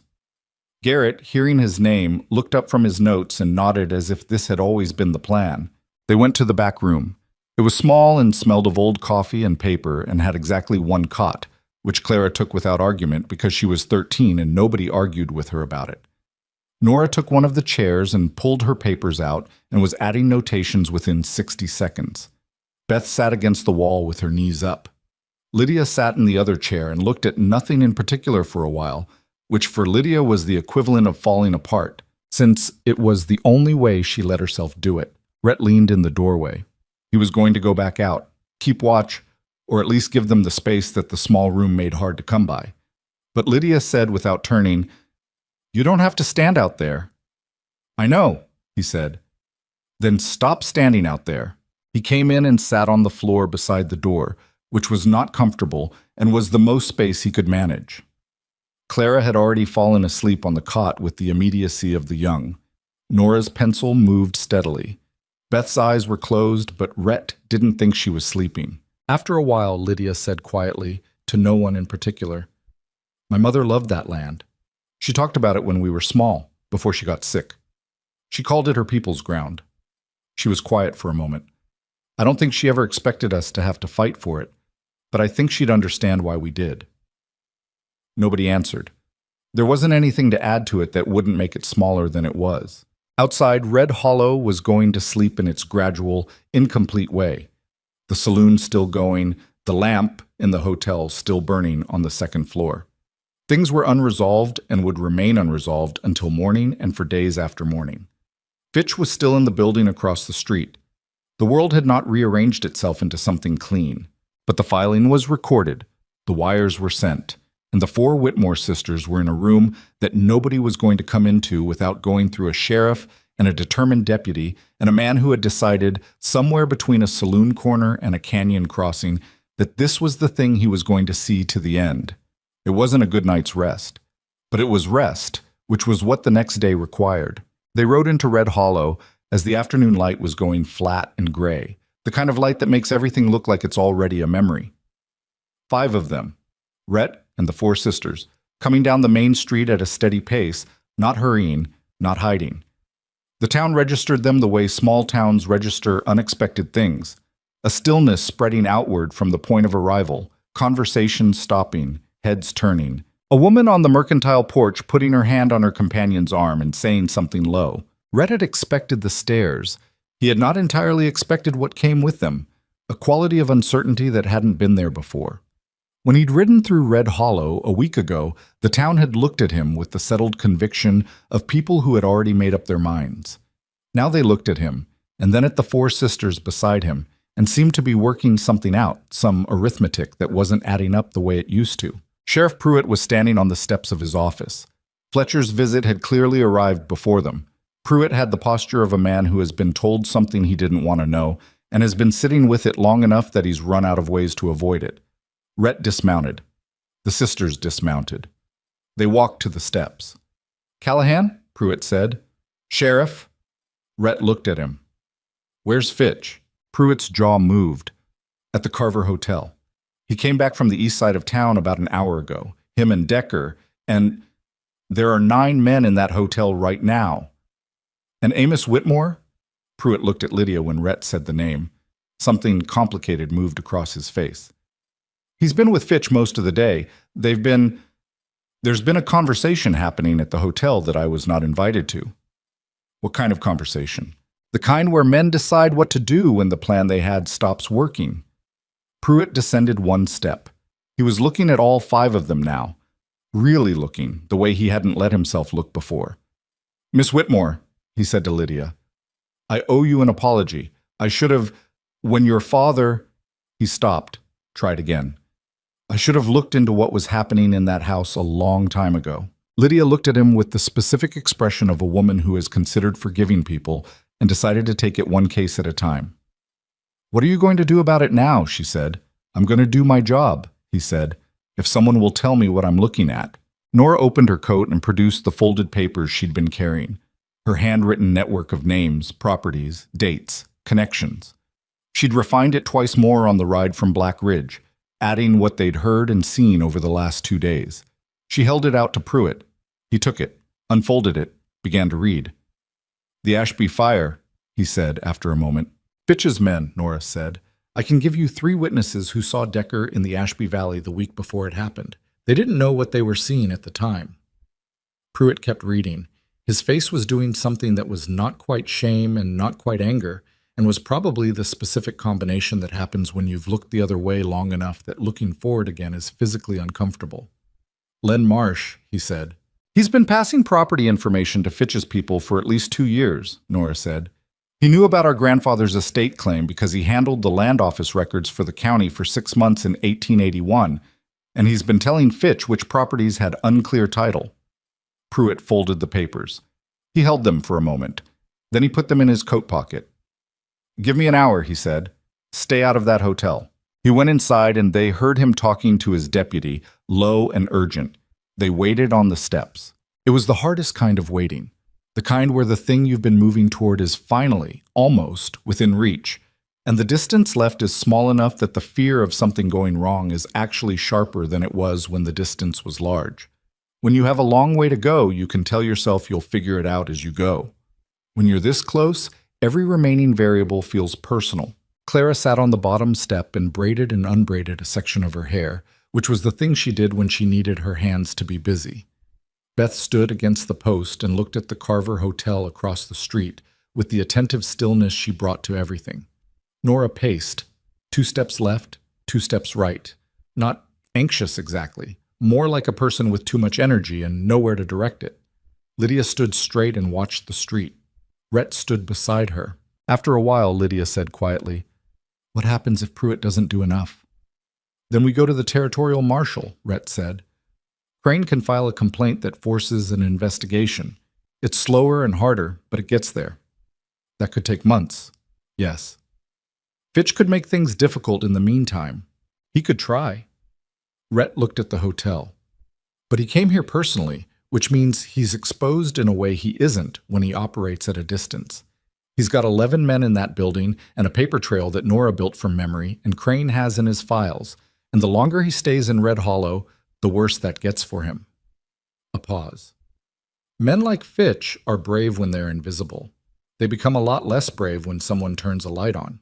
Lydia was quiet for a moment. The wind moved down the street, lifting a little dust. "You've dealt with men like Fitch before," she said. "Different versions of them. How does it usually end?" He thought about it honestly. "Sometimes well. Sometimes it takes longer than it should and costs more than it should and still doesn't go perfectly. But the version that ends worst is the one where nobody does anything." He looked at her. "You did something.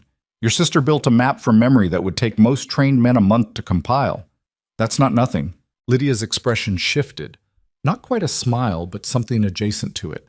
Something that recognized what he'd said without making too much of it. "Nora's always been like that," she said. "She's been watching and cataloging everything since she was 12. My father used to tell her she thought too much." A beat. He wasn't wrong about that, actually. She just happened to be thinking about useful things. Inside the sheriff's office, the low conversation had stopped. After a moment, Pruitt came back out. He had his badge straight on his coat and his hat on properly, and he had his deputy behind him, a young man named Garrett who looked nervous in a way that suggested he was intelligent enough to understand what he was walking into. "Come with me," Pruitt said to Rhett. Then he looked at the sisters. "All of you." They crossed the street to the Carver Hotel. The lobby was the nicest room in Red Hollow, which was not saying much. Dark wood paneling, a rug that had been expensive once, a front desk behind which a young clerk was attempting to make himself invisible. 3 of Fitch's men were visible, 1 near the stairs, 2 near the front window, all of them registering the arrival of a sheriff, and 5 other people with the particular attention of men, waiting to find out if this is the moment things go badly. Pruitt said to the clerk, "Tell Mr. Fitch the sheriff is here. He can come down, or I can come up." The clerk went upstairs, came back in 2 minutes.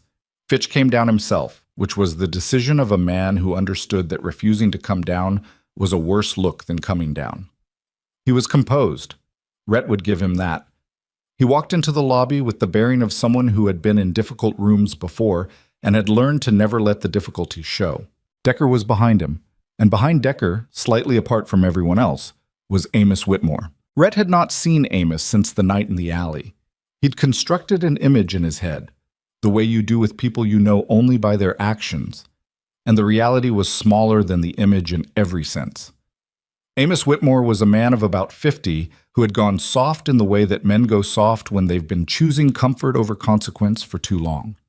He had Lydia's coloring and Nora's eyes and Clara's chin, and seeing his daughter's features assembled into that particular face was a specific kind of awful. He looked at his daughters when he came into the lobby, looked at them, and then looked away, which was, Rhett thought, the most honest thing the man had probably done in years. "Sheriff," Fitch said. His voice was even. "This is unexpected." "I don't imagine it is," Pruitt said.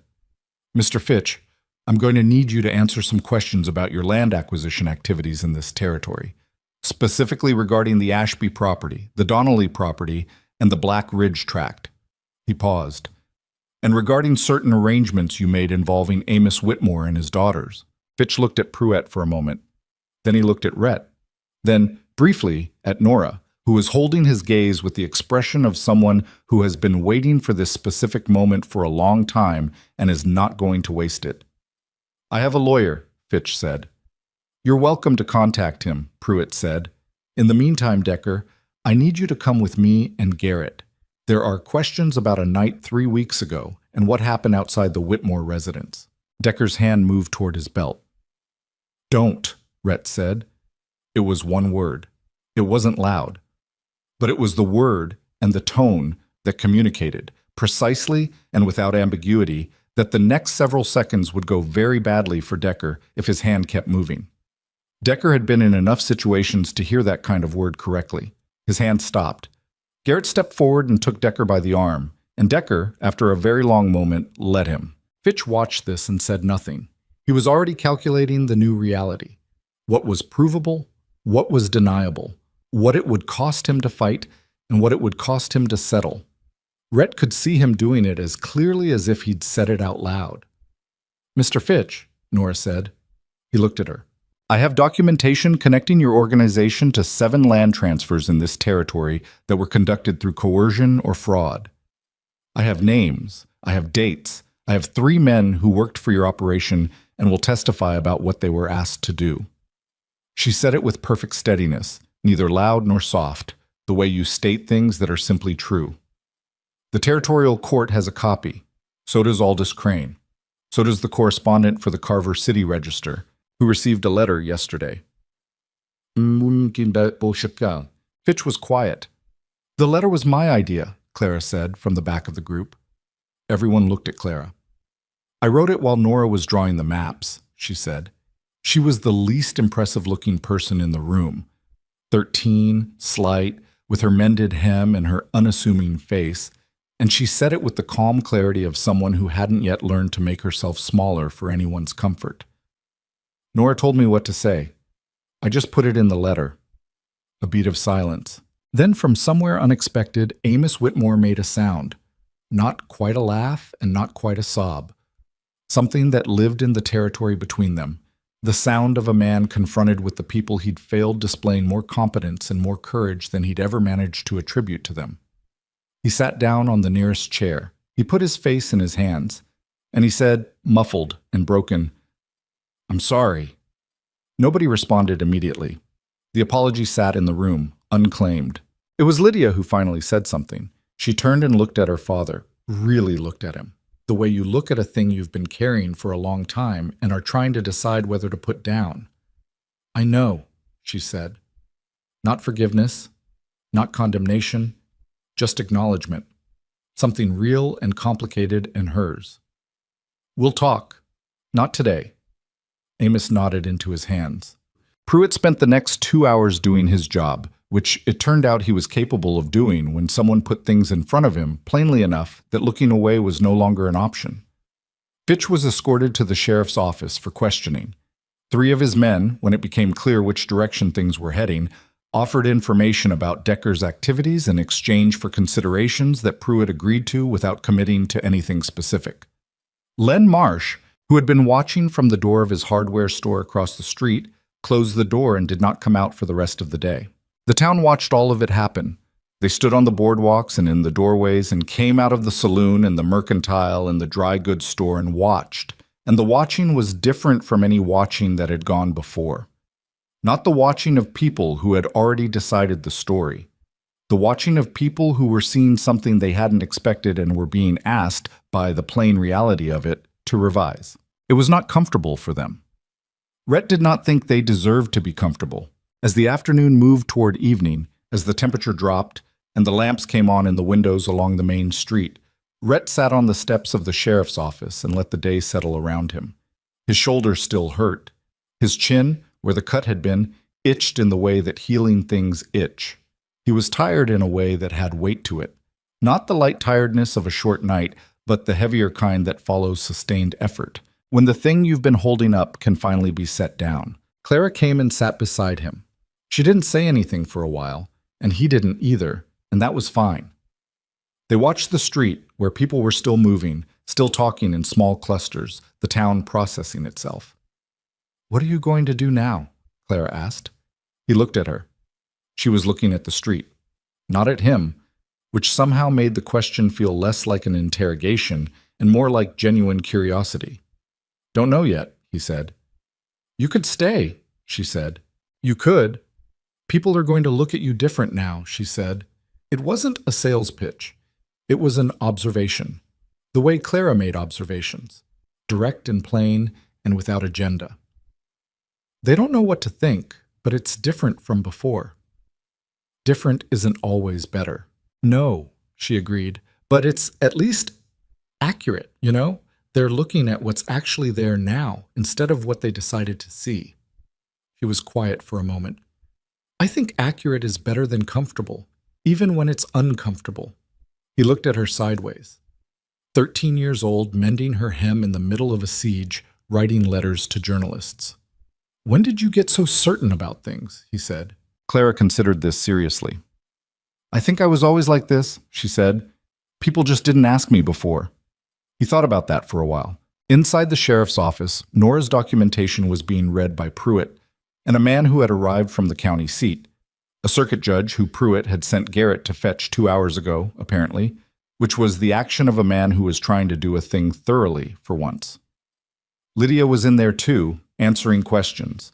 Beth was outside, nearby but not here, doing what Beth did, watching, quietly, from a position where she could see everything. The moon came up over the eastern ridge. It was almost full, throwing a pale, cold light across the town that made everything look like it was made of the same substance. The buildings, the street, the horses at the hitching posts, the people still talking in small groups. Nora came out after a while and sat on Rhett's other side. She had ink on her fingers from pointing at her documents for an hour, and the look of someone who has spent concentrated energy and needs a minute of quiet. Fitch is going to face charges, she said. Not everything I wrote down. Some of it's too far back and too hard to prove in court. But the Ashby fire and what happened to the Donnelly family and what he arranged with Decker regarding us, Pruitt says there's enough. And the Black Ridge property? It's ours, she said. Clean. Crane filed today and it's recorded. She looked at the street. It's ours, and it's been ours all along. We just needed someone to say so in a room where it counted. Rhett looked at the moon. What will you do with it? He said. Build something on it. No hesitation. Lydia's already thinking about it. I can tell by the look she gets when she's planning. She'll have a full layout in her head by morning. A pause.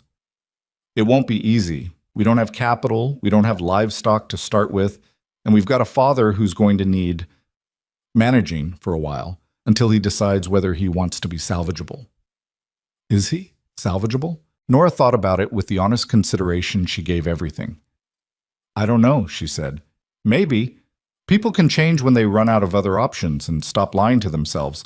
It's just that most people spend a very long time not quite running out of options first. A beat. I'm not going to wait on him either way. We're going to build it ourselves. I know, Rhett said. He did know. He'd known it since the first morning in the line cabin, when he'd come back to find everything organized and the fire already going. From down the street, Lydia emerged from the sheriff's office and stood for a moment on the steps, looking for her sisters. She found them, found all three of them in the vicinity of where Rhett was sitting, which he suspected was not an accident. And the look she gave was the look of someone crossing things off a list in her head. Not triumphant, satisfied in the deeper, quieter sense that comes from doing what needed doing. She walked over. The judge wants statements from all four of us tomorrow morning, she said. Formal ones, written and signed. She looked at Rhett. He wants one from you too. I'll be here, he said. Lydia looked at him for a moment. Around them, Clara was braiding a section of her hair again. Nora was looking at the moon with the expression of someone making calculations. Beth materialized from the shadows near the far post and stood in the lamplight, quiet and present. You know what I keep thinking about, Lydia said. She wasn't asking exactly. She was saying it the way you say things you've been holding for a while, when you're finally somewhere safe enough to say them. That night in the alley, you could have kept walking. You were already past us before you turned around. I wasn't past you, he said. I was watching from across the street. She looked at him. For how long? He was quiet. Rhett. Long enough, he said.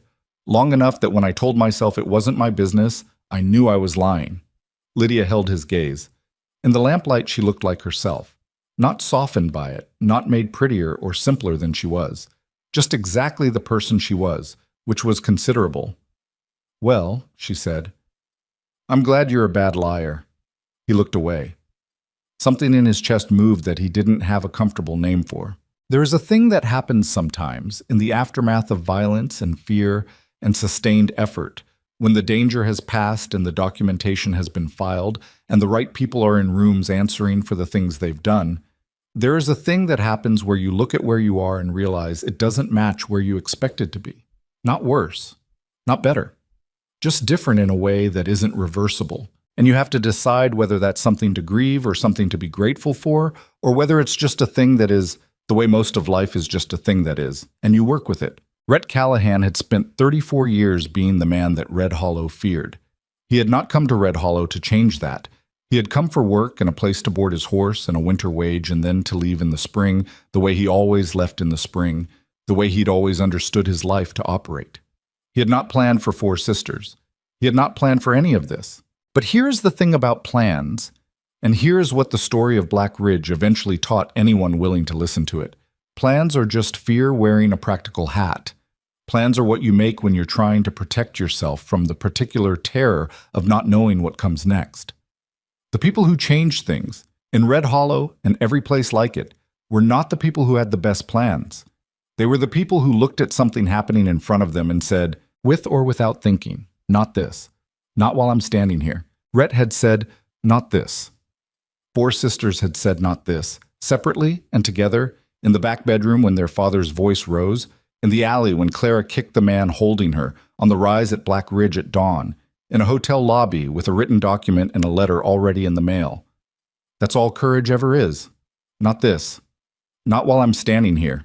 The territorial charges against Harlan Fitch were filed the following week. 3 of his men turned evidence. Decker stood trial 6 months later in the county seat and was convicted on 2 counts. Len Marsh closed his hardware store in February and left Red Hollow before spring, which most people took as an admission of something without ever requiring it to be stated as such. Amos Whitmore did not go to prison. He was not innocent, but his involvement was specific and bounded, and the judge, who was a practical man, determined that the evidence against him would complicate rather than clarify the case against Fitch. He was required to sign documentation relinquishing any claim to the Black Ridge property, which he did, in Crane's office, with 4 daughters watching and not one of them saying a word. He left Red Hollow that spring and settled in a town 3 counties over, and what he did with the rest of his life was his own business. His daughters made their peace with that at different speeds and in different ways, and none of them made the mistake of waiting for him to deserve the peace before they gave it to themselves. The Black Ridge property broke ground in March. Owen Fletcher loaned them 2 horses and a plow and charged them nothing, which was the action of a man paying a debt he'd incurred by staying quiet for too long, though he wouldn't have said it that way. Aldous Crane handled the legal structure and took a reduced fee, and then, when spring came and the building went up, made a point of being present for the raising of the first wall in a way that was professional courtesy pushed right to the edge of personal investment. Nora ran the books and negotiated every purchase and knew the market price of cattle and lumber and seed to the penny, and if anyone tried to overcharge them, she knew it within 60 seconds and said so in a way that was entirely pleasant and entirely immovable. Beth raised the first livestock and had a way with animals that nobody had predicted and that came, probably, from years of being quiet in the presence of things that didn't require her to speak. Clara, who turned 14 that spring, planted the kitchen garden and kept the records and wrote letters to every person who'd helped them in language that was practical and warm and exactly specific in a way that made people feel seen, which is the greatest skill in any correspondence. Lydia built the ranch, not alone. Nothing the Whitmore sisters did was alone. That was the point. That was the whole of it. But she was the one who held the shape of what it was supposed to be in her head through every difficulty. The lumber that came in wrong. The well that had to be dug twice. The late frost in April that took 3 weeks of seedlings and required them to start again. She held the shape, and when things went wrong, she said, "This is the problem, and this is what we do about it," and they did it. By summer's end, they had a working ranch. Rhett stayed. He did not announce this as a decision. He did not have a conversation about it, or make a declaration, or say anything dramatic at any particular moment. He was just still there in April when he might have left, and still there in May, and by June the question had stopped being asked because the answer was visible in where he was every morning, which was working. He fixed things and built things and moved cattle and kept the perimeter and was useful in the way that he had always been useful, which was physical and quiet and consistent. He was not a warm man in the way that is immediately obvious. He did not tell stories, did not sit easily in a crowd, did not make friends quickly or at all. But he showed up every day, and people learned that showing up every day is a kind of warmth that is harder to perform and more reliable than any other kind. He and Lydia did not have a single conversation where they said anything about what existed between them. They had about 400 conversations about lumber and livestock and water rights and weather and what the county meeting had decided about the Eastern Road. And somewhere inside those 400 conversations, without ceremony and without announcement, a life got built. That was enough. It was more than enough. Most of the best things in life are assembled from small pieces that nobody names at the time. The name Rhett Callahan in Red Hollow changed.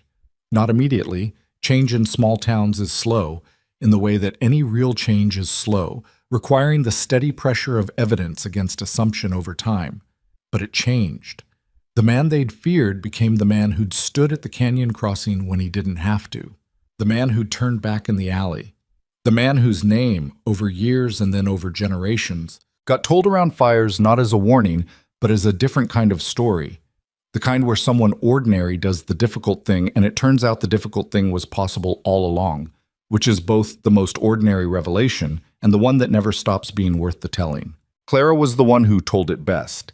She was, by the time she was old enough to be asked, a woman who had learned to put the exact right word in the exact right place. And she told the story of Black Ridge the way it deserved to be told.